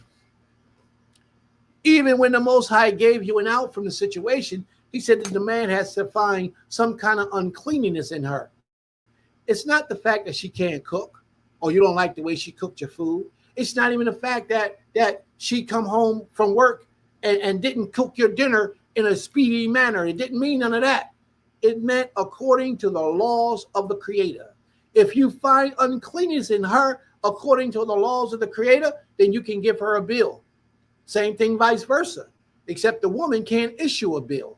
If the woman finds some uncleanness in her husband, and after she done approached him about it several times, after she requested from him several times and over, and she prayed, and she did everything in her spiritual, physical power to get this man to stop doing evil, the only thing that she can do now is go request from him a bill of release so that he can release her, so that his sin won't punish and fall upon her and those children. And if that be, so it be. So when I say to you as a man, let's reverse it now. As a man, you don't put your trust in a woman. You put your trust in the Most High. If you got a woman that's walking right before the Most High, then you can let your guard down a whole lot. As long as you in your spirit know that this woman is serious about the Creator. When you got a special jewel like a woman that's serious about the Most High, when I say it again, when you got a special jewel in a woman that's serious about the Most High, really serious, you will know. And when you got that woman, then you hold height to that woman. You help, you provide, you give her everything that she needs so that the Spirit of the Most High will flourish within her. That's what you have to do as a man. But you have to know that you got that type of a woman. You have to understand and trust that you have that type of a woman. Any woman that's worshiping and serving the Most High and doing the very best that she can possibly do to please the Creator is a jewel. It's a treasure. It's something special, something that you should give special concern and consideration to. But one thing you cannot do as a man by way of a woman is put your trust in a woman when you fully rely on that woman for your existence. What I mean is, let me clarify so you understand. What I mean is this. As a man, your direction is supposed to be geared to the Creator of all creation, as your head, as your power, as your strength, as the one you look to. If you're a man, your woman should be able to look to you. And if you're looking to her, you should be looking to her for womanly things, things that your wife is supposed to supply. But if you're looking to your woman to provide for you, to go out, bake her back and work for you, to slave for you, and you're not earning that right to have those things done, then you got to be careful, bro, because you're not in your manly state. You're in a male state, not a manly state. You can't put your trust in a woman in that manner where you're relying on her existence to provide for your existence. No, you have to be the breadwinner.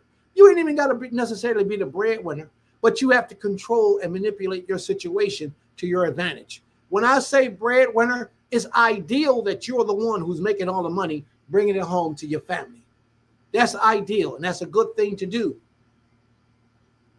No, a woman cannot give a man a bill of divorce in no situation. No, she cannot. So just to answer your question, bro, and it's good to see you, my young brother from Philly. May the Most High be with you. It's good to see you. A woman can request a bill of divorce from her husband, but she cannot give her husband a bill of divorce. Now, I know that a lot of people won't understand what it is that I'm talking about. Primarily, you have to focus your mind.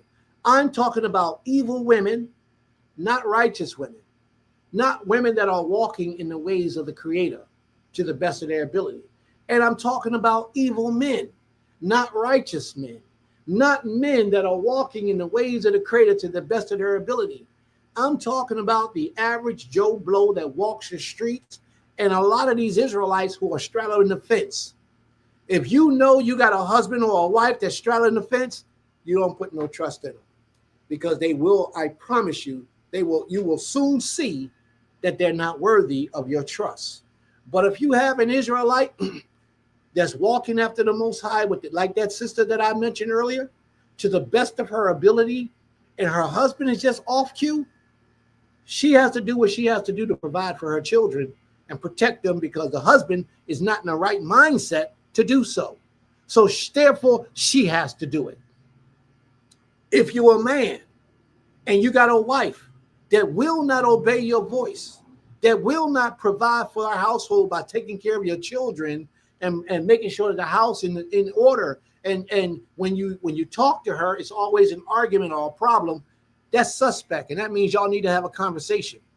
But if you have gotten to the point where she's starting to talking about she's going to get another husband, she's stepping out, staying out late, going places you don't know where she at, doing, and she's a housewife and doing all type of, don't waste your time, bro. You make prayer on it. You leave it in the hands of the Most High. You have conversations with her over and over and over. You try to convince her that this is not seemly of a righteous woman, of a virtuous woman. You let her know these things.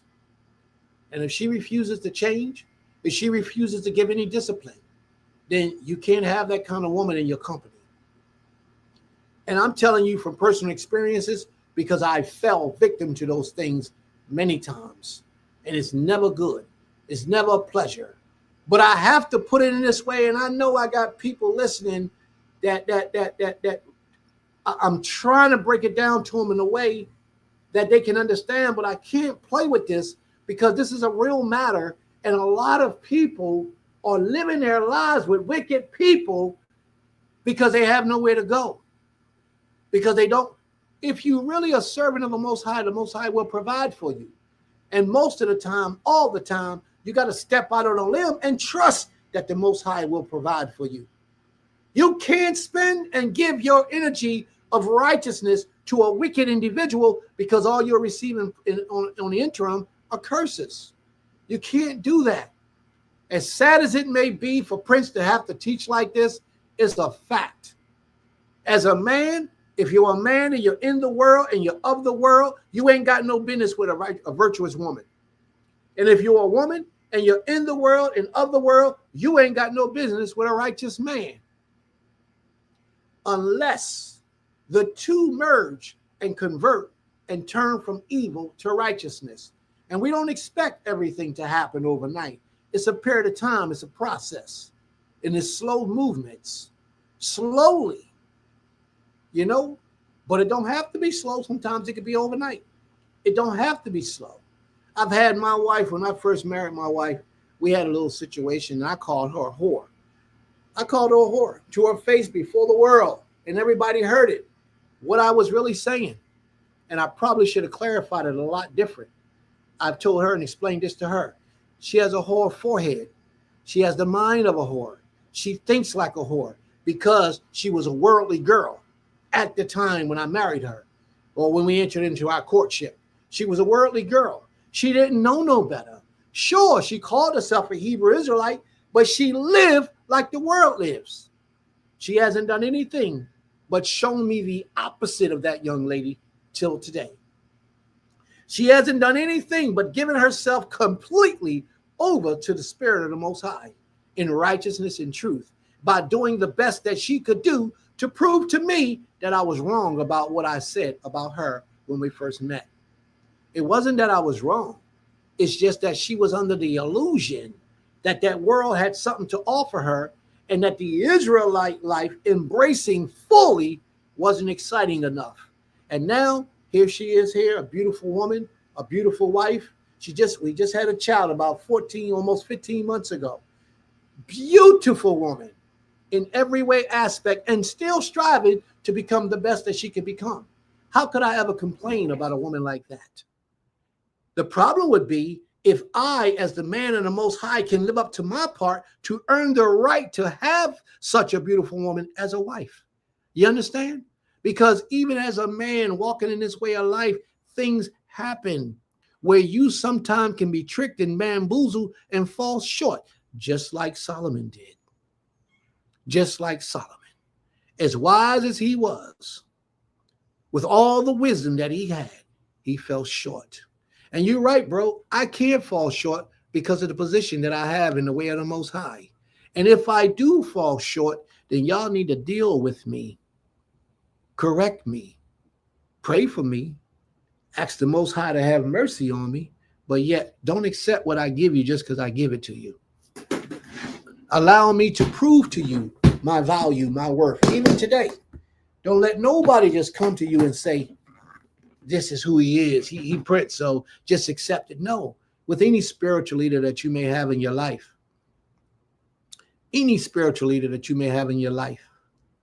you test them, you challenge them, you try them, and you see if they're really remaining on the path of righteousness and virtue like they're supposed to be.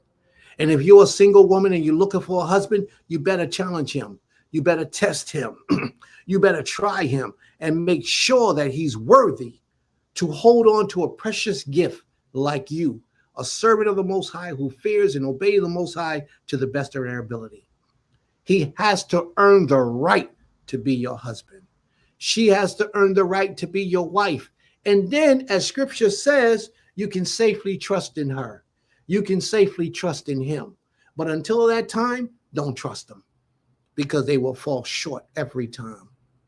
Until that person is truly walking with the conviction of the Most High in their essence, in their spirit, don't trust them. Believe me, because the world got something for you. And the world ain't supposed to be who we're trying to please. We're supposed to be striving to please the Creator, our Maker, our Master. And our mate should be on that same level, striving to please the Creator, our Maker, our Master. And if he's not, then we're in trouble. May the Most High be praised. But remember, family, who could find such a beautiful gift as a wife? And once you find a wife that's really about the Most High's business, then you have something special, real special, above, way above average. But she has to be about the Most High's business. And as long as she's about the Most High's business, you're doing good. And if you're a woman and you find a man, he's about the Most High's business, then you're doing good. You got something special. And the two of you should embrace each other and grow old together, building together, and watching the Most High's blessings come upon your life. Now, if you straddling the fence, you better beware because you can't be trusted. If you're a man or a woman and you straddling the fence in this way of life, you cannot be trusted. And you're one of the ones that I was talking about when I said you can't trust your mate. If you're straddling that fence, believe me. And that's a man or a woman. So women, if you got a man that you know is straddling the fence, he'll tell you what the law says. He'll give you an example of the law, and then he go out and violate that law intentionally. That's a man that's straddling the fence. And that man should never be your husband. Never. So y'all take that part of the lesson any way y'all choose to take it. But I have to stand on the side of righteousness. I have to stand on the side of the Most High. That's where I have to stand. And if I confuse you still, if I have disappointed you still, my hands are clean because I gave you what you needed. The rest of that is up to you to move forward in the education that you've just been given. The rest of that is up to you. If you're going to be on one side, be on the side of the Most High. And all those on the side of the Most High you love. If you're going to be on the other side, then be on the other side and just give all your energy over there. But if you're going to be on the side of the Most High, then you got to get the Most High the best of you. You can't part-time serve the Creator. If the Creator says for you that today is the Shabbat and your job tell you, well, we need you to come to work, then you got to tell your job you can't work on the Shabbat. It's just that simple. Well, the day is a Shabbat. I can't work on Saturday. Saturday is a Shabbat. I can't work on Saturday. Well, you got to be here because nobody else is here to take your shift. Then y'all just going to be without an employee because I can't come in. But what happens? A lot of us start thinking about getting fired. A lot of us start thinking about, well, I ain't going to have no money. Man, they paying double time on the weekends. Oh, man, let me call out. Let me go ahead on in. The Creator understands. The Most High is merciful. He sees all things. He knows what's going on. That ain't how the Most High work. That ain't how you work. It just may be that because you have given yourself over to your job, the Most High is going to give you over to your job. And then you become a slave, even worse than the slave that you already are, to your job. And you start to see where your job, all because of money, it starts interfering with the process of your service to the Creator. This is real. And that comment that person gave earlier, I don't know who it was, a man or a woman. Oh, it was a woman, right? Yeah, that was a powerful statement. That's a powerful statement. Onyx Israel 2, Israel 12. Shalom, Ak. Are you insinuating that my Ish shouldn't trust me? The simple fact that you're here, my sister, the simple fact that on a Shabbat day, you could be doing anything in the world, you chose to be here listening to somebody teach you about the Almighty. The simple fact that you're knowing that is showing that you're on the right path. It's showing that you are on the right path. I'm asking because as students listening to a teacher, your statement for some are taking as the gospel, and that's the way it should be. But what happens is when we teach these things to people, oftentimes our statement is not taken as gospel, as if the word of the Most High himself. Our statement is taken as our opinion, and you really don't know, so be quiet. That's what they say to us. So when I tell you to stop eating chicken, it's not taken as the gospel. If your desire is to truly eat chicken, you start eating chicken no matter what your spiritual leader tell you. If I tell you that beef is no good, you start eating beef, you keep eating beef. Because who is Prince? Prince of man. I ain't gonna, I accept all spiritual things, but when he tell me what I can and cannot eat, I'm not going to accept that. That's what happens often with our people.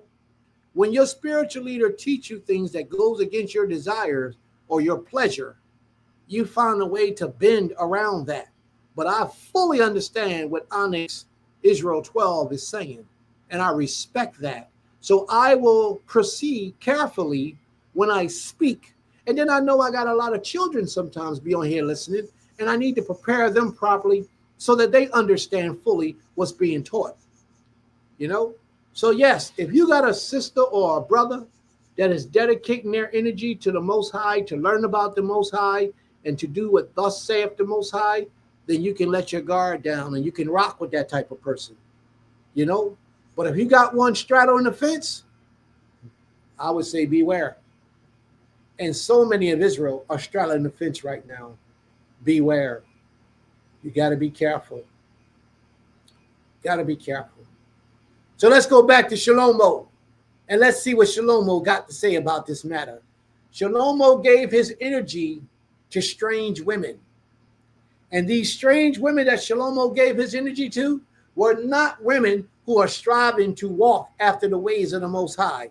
Therefore, Shlomo had no business trusting in these women at all, because they wasn't trying to give their energy to the Creator. They wasn't asking the Most High Spirit to be the dominant spirit in their lives.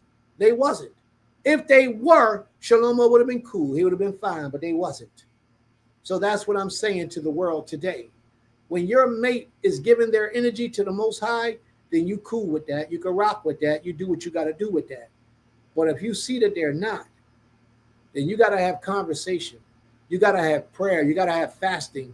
You got to go on a serious journey to try to get that individual on court. Because as a woman, as a man, when your mate is off, you might be the key to bring them back to where they need to be. So don't just give up on them because you see one or two things or even three or four things.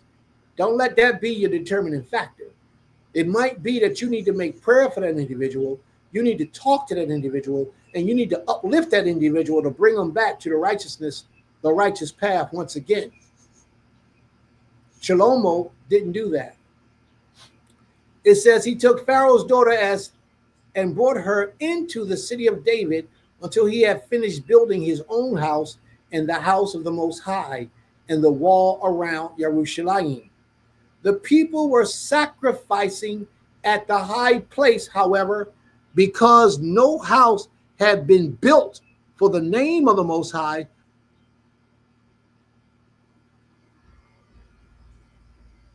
They were sacrificing in places of idolatry.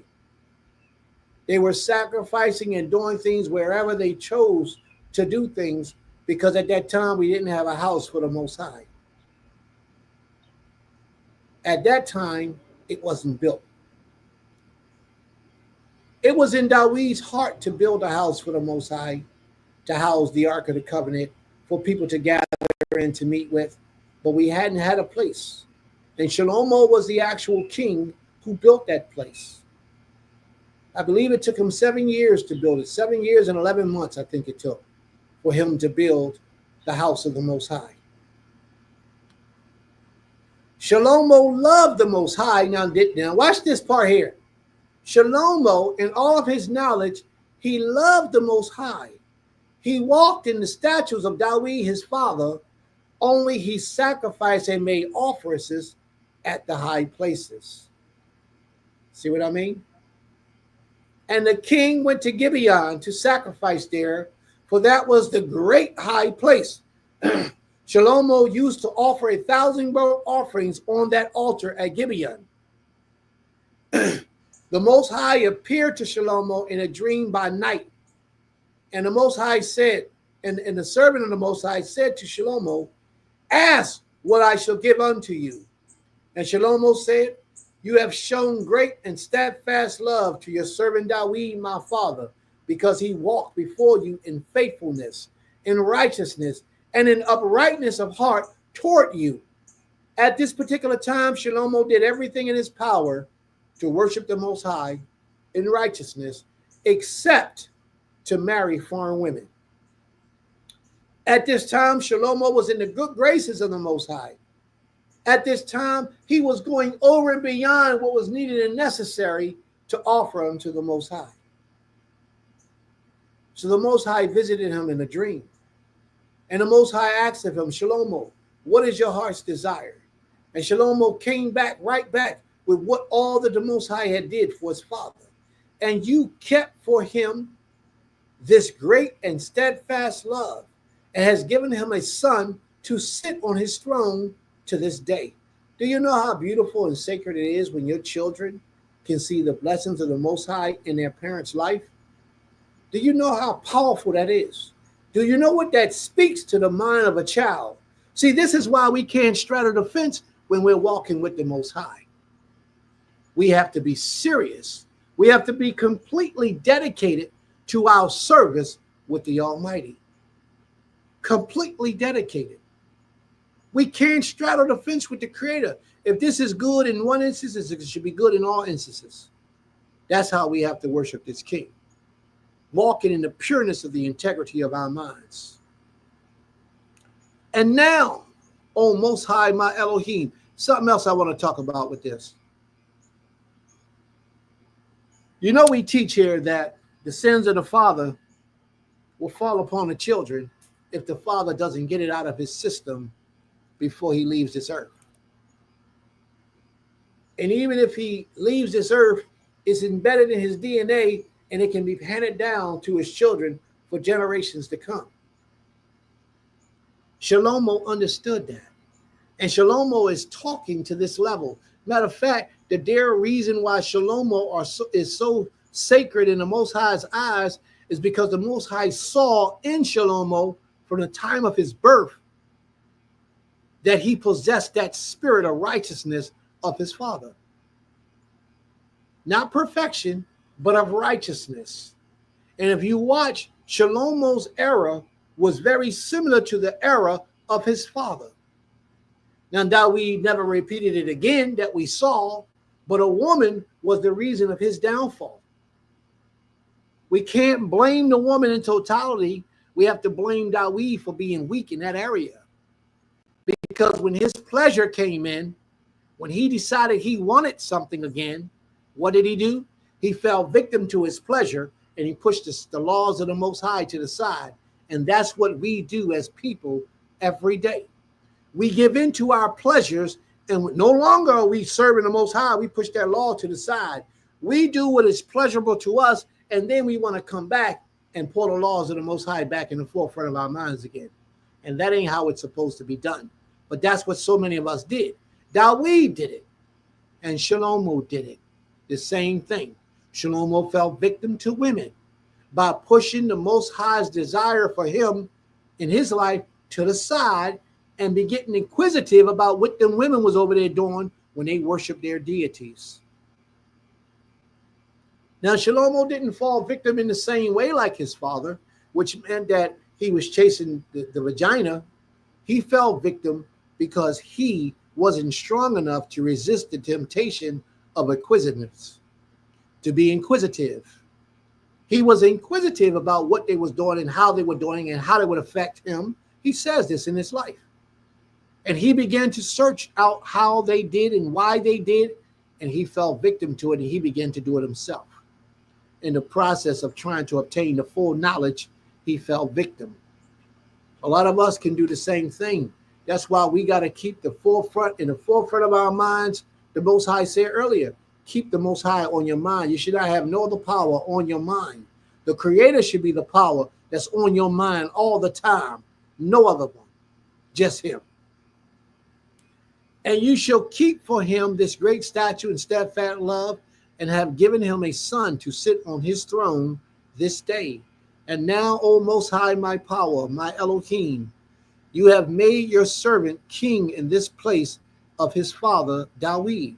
Although I am but a child, you see that? Shlomo admits that he's a child. He was between the age of 15 to 22. That's what the scholars say. He was between that age. And here he says, I am but a little child, a young man. I do not know how to go out or to come in. He don't know how to do things.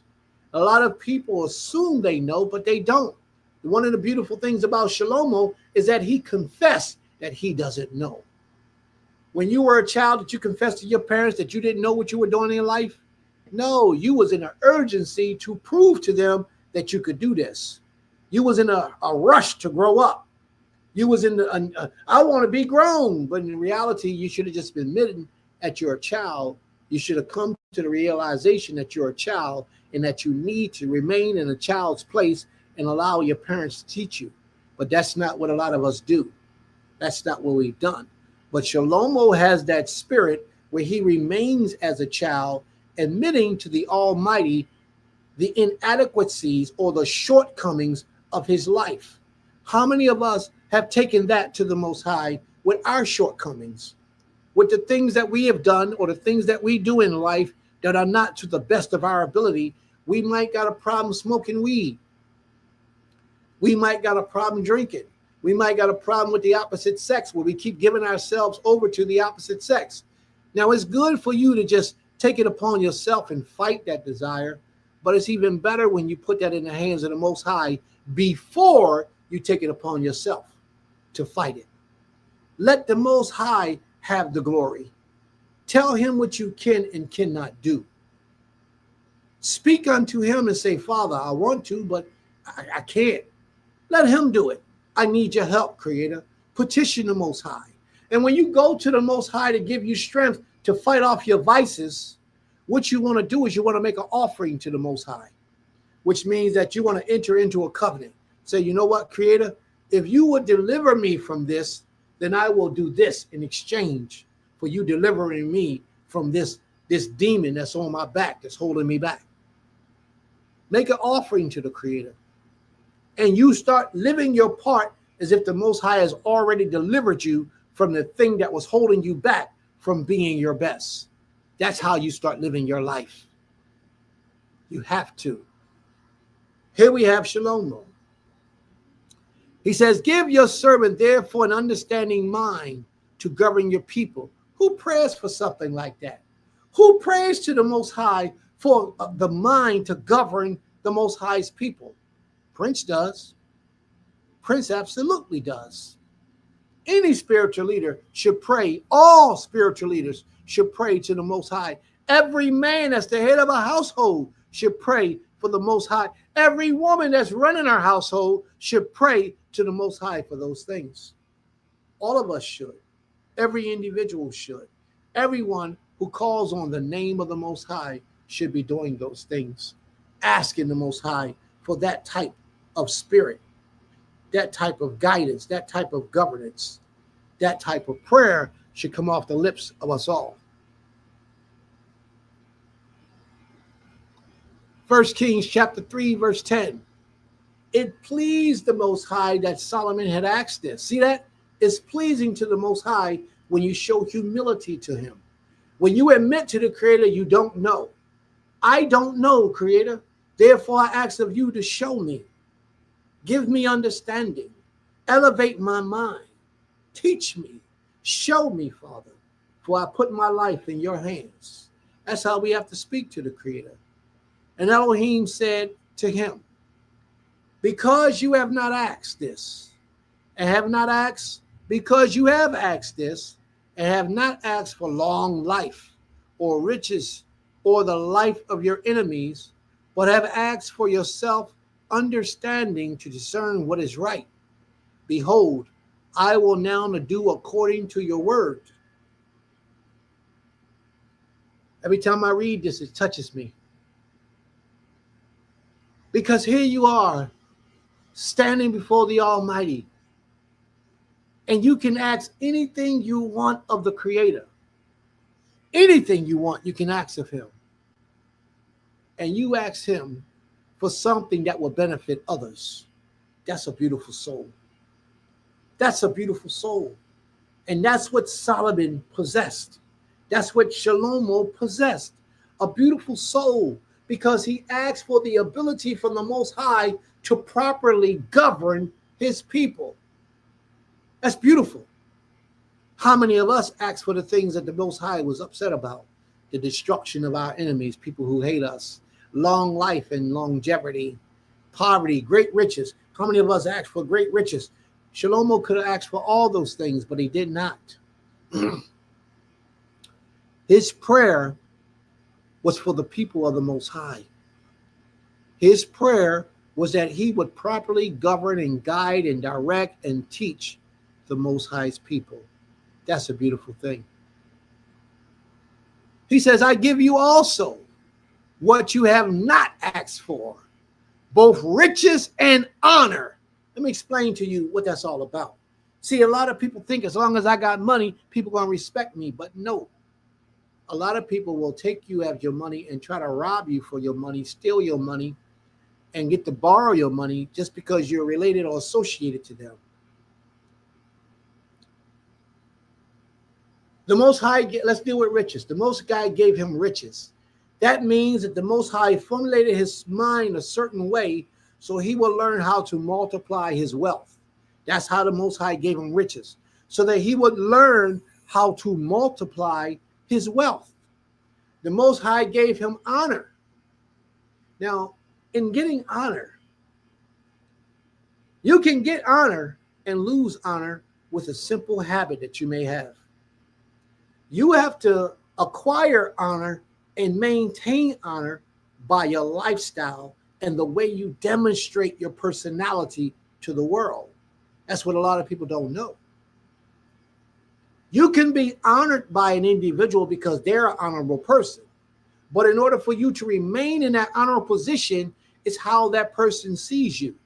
They don't even have to like you, but they know that you walk with your integrity. They have to honor you. You understand what I'm saying? There's a difference in liking and honoring.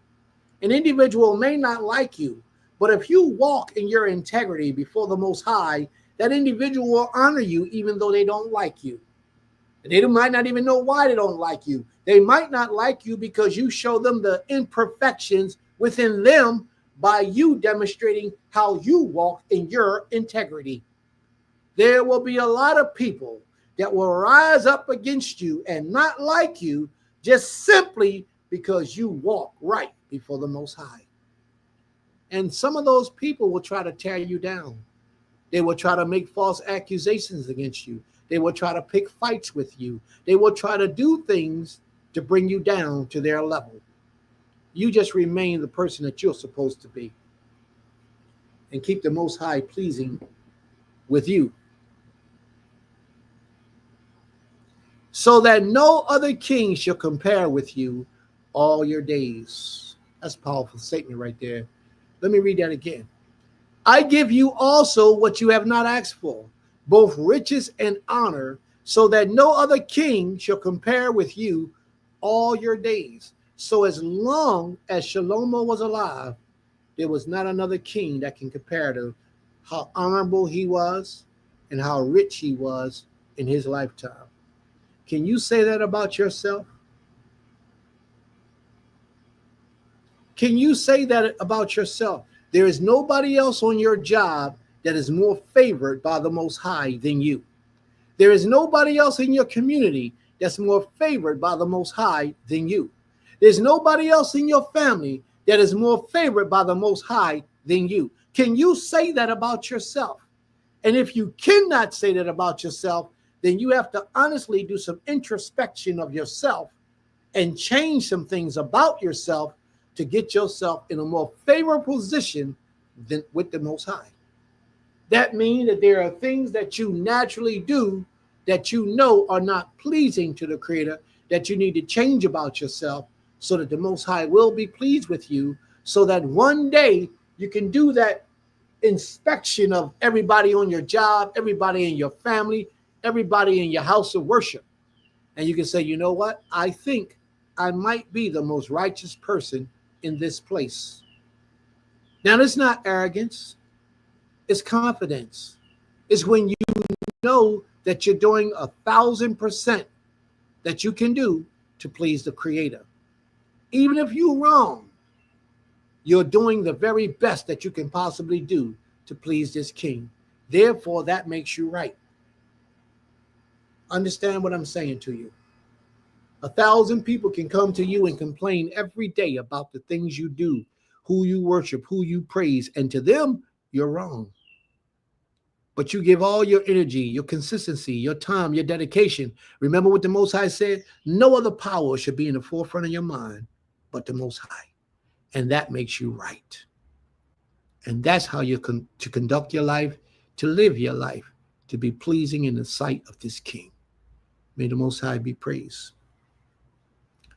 And if you walk in my ways and keep my statutes and my commandments as your father Dawid walked, then I will lengthen your days. Now, did you hear what he said? He says, if you walk in my ways, keeping my statutes and my commandments as your father Dawid walked. Did Dawid sin? Did Dawid commit sins on record that we know of, that we can always look? Yes, he did. Dawid committed sins. But look what the Most High said about Dawid. He says, if you will walk and keep my statutes and my commandments as your father did. The Most High had compassion on Dawid because he understood Dawid wasn't perfect. And he has compassion on you as well because he understands you're not perfect. You're you're trapped in flesh and blood. You're housed in flesh and blood, and the Most High knows this. The Most High knows you will make a mistake. The Most High knows that you will sin against him. But it is not your desire to be a sinner. That's the difference. It is your desire to walk right before the Most High. The first moray that I heard that brought that out profoundly was Nasik Shema. He was one of the first ones that I heard profound or expound on that to the level that made me say, you know what, I need to start teaching people this. There is a difference between a sinner and you committing a sin. Dawid committed a sin, but he didn't walk in a sinful life. That's the difference. You may commit a sin, but you are not walking in a sinful life. If you make a sin, if you commit a sin, if you do a sin, you ask the Most High for forgiveness once you realize it's a sin, and you turn from that wicked way and you don't repeat it again. Just don't do it again. That don't make you a sinner. But if you continuously return to your vomit, if you continuously sin against the Creator, then you are what we know as a sinner. So, and then this is a real life story. So when I tell you this, I mean this. There's a Hebrew Israelite teacher who slept with women that wasn't his. And he knew in his mind, his subconscious mind, that he was sinning. But yet he still did it. And he did it for years. One day he called me up and he told me that he had sex with over 300 women on Facebook. Over 300 women on Facebook he had sex with. He married none of them. He understood that that was a great embarrassment on his behalf. He understood that because no man should be lying down with a woman that he's not providing for, that he's not married to, that's not his. We shouldn't do that. He is a sinner. He's somebody that continuously live in his wickedness and his evil. And he's out teaching people about the Creator. He's a pretty decent teacher, but yet he commits his life to wickedness. Now, last I talked to him about that subject, which wasn't too long ago, a couple months, he told me that he was proud of himself because he had not done that in a little over a year. He was proud of himself. And I'm equally, matter of fact, I might be a little more proud of him than he is of himself because he changed from his ways of wickedness. And that's what we all should seek to do, change from our ways of wickedness. And if you will walk in my ways, keeping my statutes and my commandments as your father Dawid walked, then I will lengthen your days. Was Dawid a sinner? No, he wasn't a sinner, but he did commit a sin or several sins. That was left on record. But the thing about Dawid is when his sin was brought to his attention, he completely reversed it, and you never read about that sin again. And he wasn't perfect, but he walked perfectly before the Creator. And Shlomo awoke, and behold, it was a dream. Then he came to Yerushalayim and stood before the ark of the covenant of the Most High and offered up burnt offerings and peace offerings and made a feast for all of his servants. Then two prostitutes. Now this is a young man. Remember that, family. He's a young man. Then two prostitutes came to the king and stood before him. The one woman said, "Oh, my lord, this woman and I live in the same house, and I gave birth to a child while she was in the house. Then on the third day after I gave birth, this woman also gave birth, and we were alone. There was no one else in the house. Only we two were in the house. And this woman's son died in the night because she laid on him."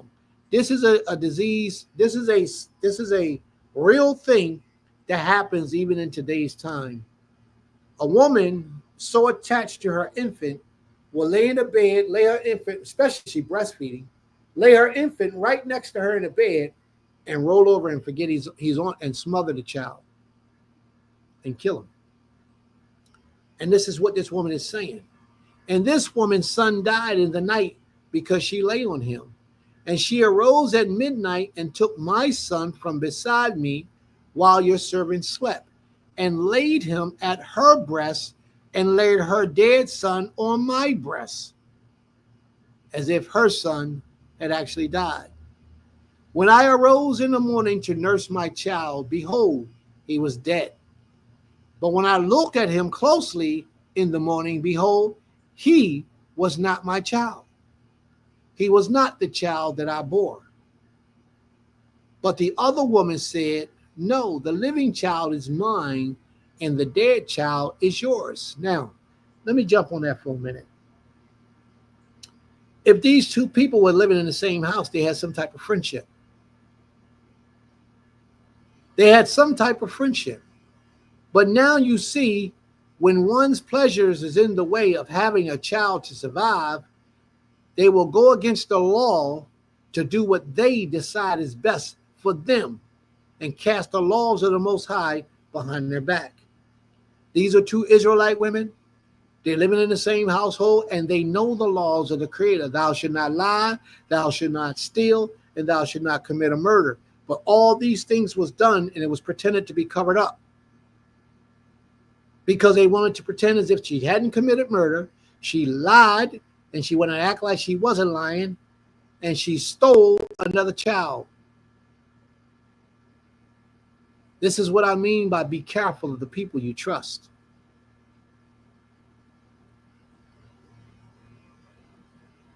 The first said, no, the dead child is yours, and the living child is mine. Thus they spake before the king. How would you handle a situation like that?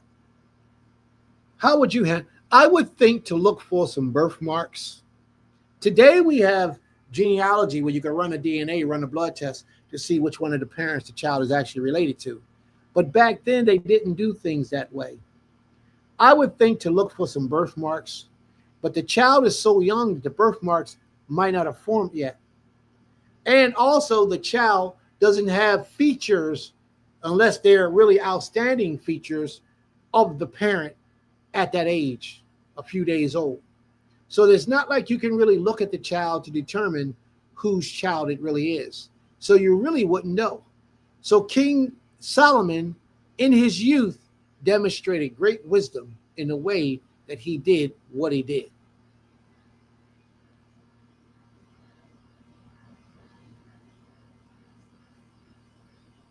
The king said, the one says, this is my son that is alive, and your son is dead. And the other says, no, but your son is dead, and my son is the living one. And this is King Solomon speaking. And the one king said, bring me a sword. And the king said, bring me a sword. So a sword was brought before the king. And the king said, divide the child in two, and give half to one, and give half to the one, and give half to the other. Then the woman whose son was alive said to the king, because her heart yearned for her son, she said, oh my lord, give her the living child, and by no means put him to death. And the other woman didn't say anything. That was Solomon's wisdom to do that. Therefore, the child's mother, the real mother, spoke up to spare the life of the child. There was no need in both children dying. She said, I'd rather you just have him. As long as he's alive, then he can live. He's yours. And by no means put him to death. But the other said, he shall be neither mine nor yours. Divide him. And the king answered and said, give the living child to the first woman, and by no means put him to death. She is his mother. And all Israel heard of the judgment the king had rendered, and they stood in awe of the king, because they perceived that the wisdom of the Most High was in him to do justice.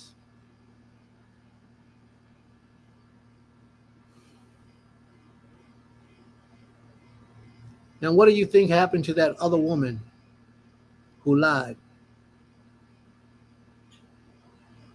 She killed her child. She committed murder. She lied and she stole. What do you think happened to her after that? With Solomon and all of his wisdom, I promise you, she received the proper punishment and the proper treatment. May the Most High be praised. We're going to stop there, family, with our reading of the Torah. We're going to stop there. So we're going to open this up. We're going to open the floor to questions and comments. Are there any questions at this time, family? Does anyone have any questions? Does anyone have any comments? Are there any questions or comments at this time? You know, you can speak your piece and you can add to the conversation today. You can talk about what stood out to you, what you've learned, what you saw. You can speak about any of those things. You can type it in the chat room and we'll address it.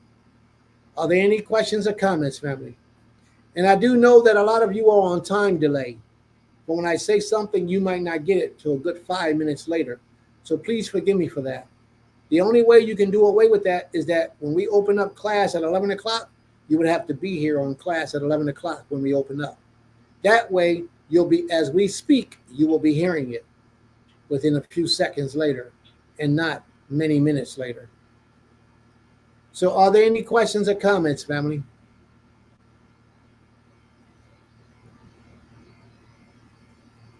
Are there any questions, comments, or concerns?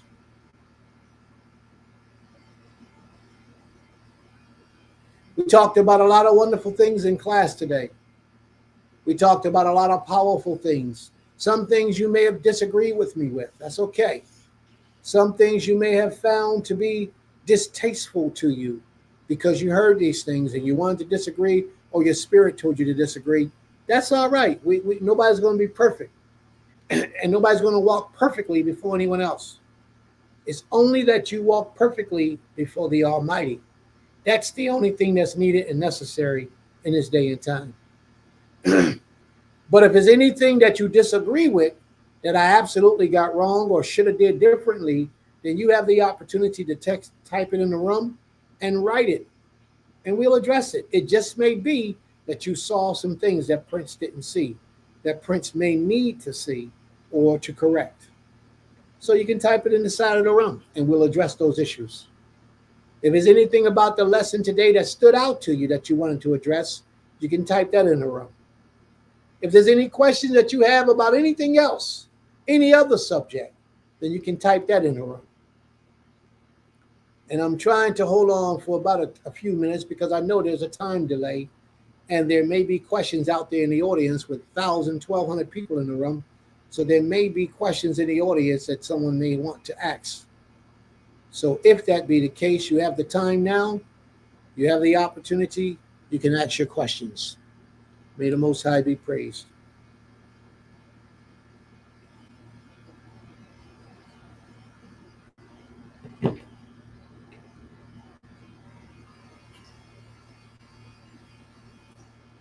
Blessed be the name of, blessed be the day of the Shabbat.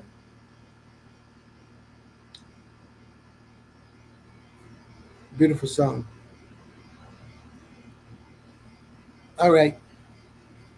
I think I held long enough. Nobody's typing anything in the room. There are no questions, comments, or concerns. So we're going to move forward. Okay. Aim has a question. Shlomo understood the love of a mother. He was an avid observer of human behavior. Absolutely. Yes, he was. Yes, he was. And he demonstrated that through his actions. And just like you said. Just like you said. He understood the love of a mother. And that's how he approached that. And that's how he addressed it. And it showed to be valuable in the life of that child. Blessed be the King of our fathers, for he is the most highest. Absolutely. May the Most High be praised. All right. If there are no more questions and comments or concerns. Okay. Aim has a question. What is the difference between a sin and iniquity? Iniquity is multiple types of things. Deliberate sin.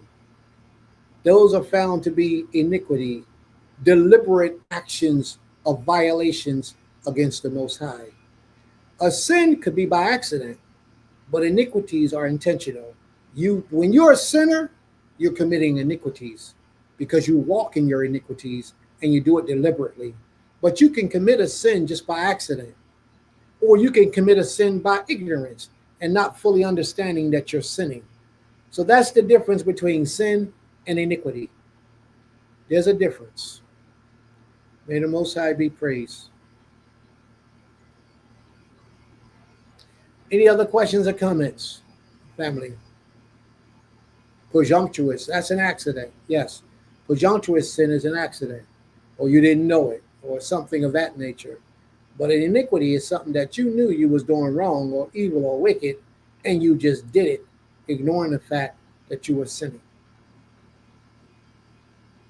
Any other questions or comments, family? I'm on your time right now. I don't even have to show up at the Unity Shabbat. It don't matter to me.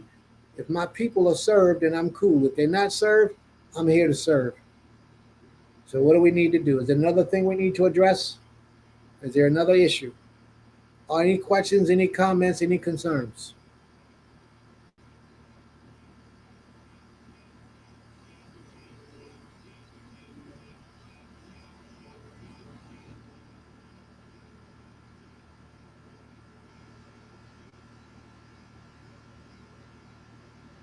All right.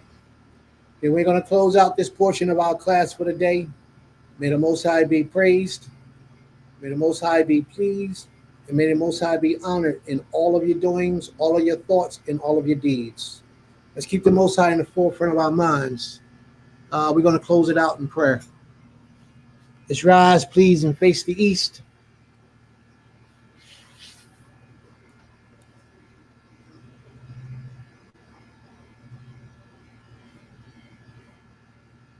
Abi, our power, our King, our Master, Savior of all creation.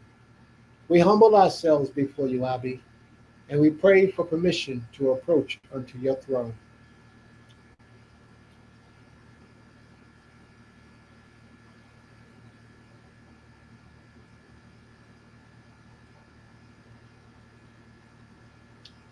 Thank you, Father, for your mercy and all that you do for us. Thank you, Father, for your kindness in all that you have extended unto us. Thank you, Father, for your guidance. For even in today's lesson, you have caused me to see things that I should have seen a long time ago. You have allowed me to have an opening of my mind where I can perceive my words and how powerful they are and have to be spoken and dealt with in a delicate manner. But the sister was absolutely, completely right in the way that she focused her question. And in that way, it was respectable and honorable. Therefore, I gave heedance to it. I can tell that her spirit is one that is pleasing to you, just through her words and the short, brief words that she utilized.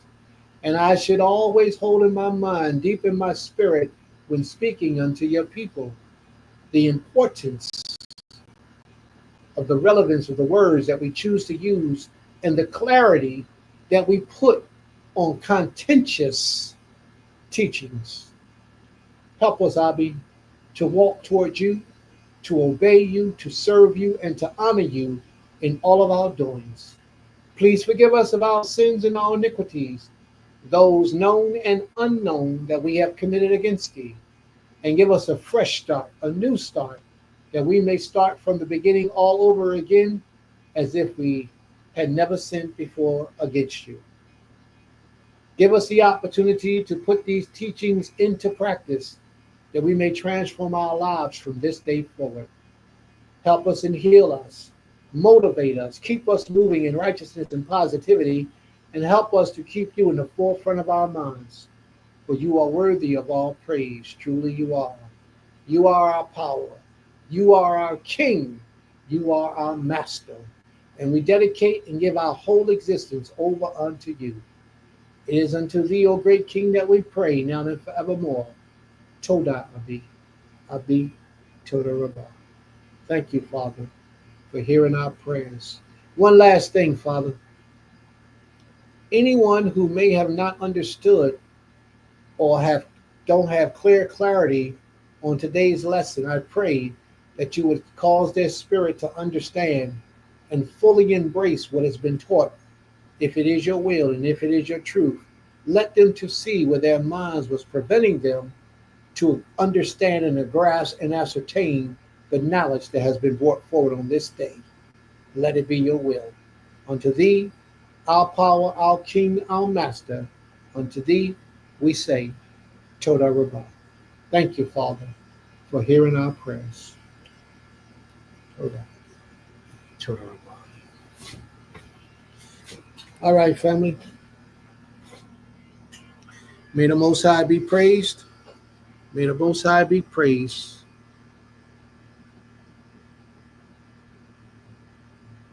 May the Most High be with us all.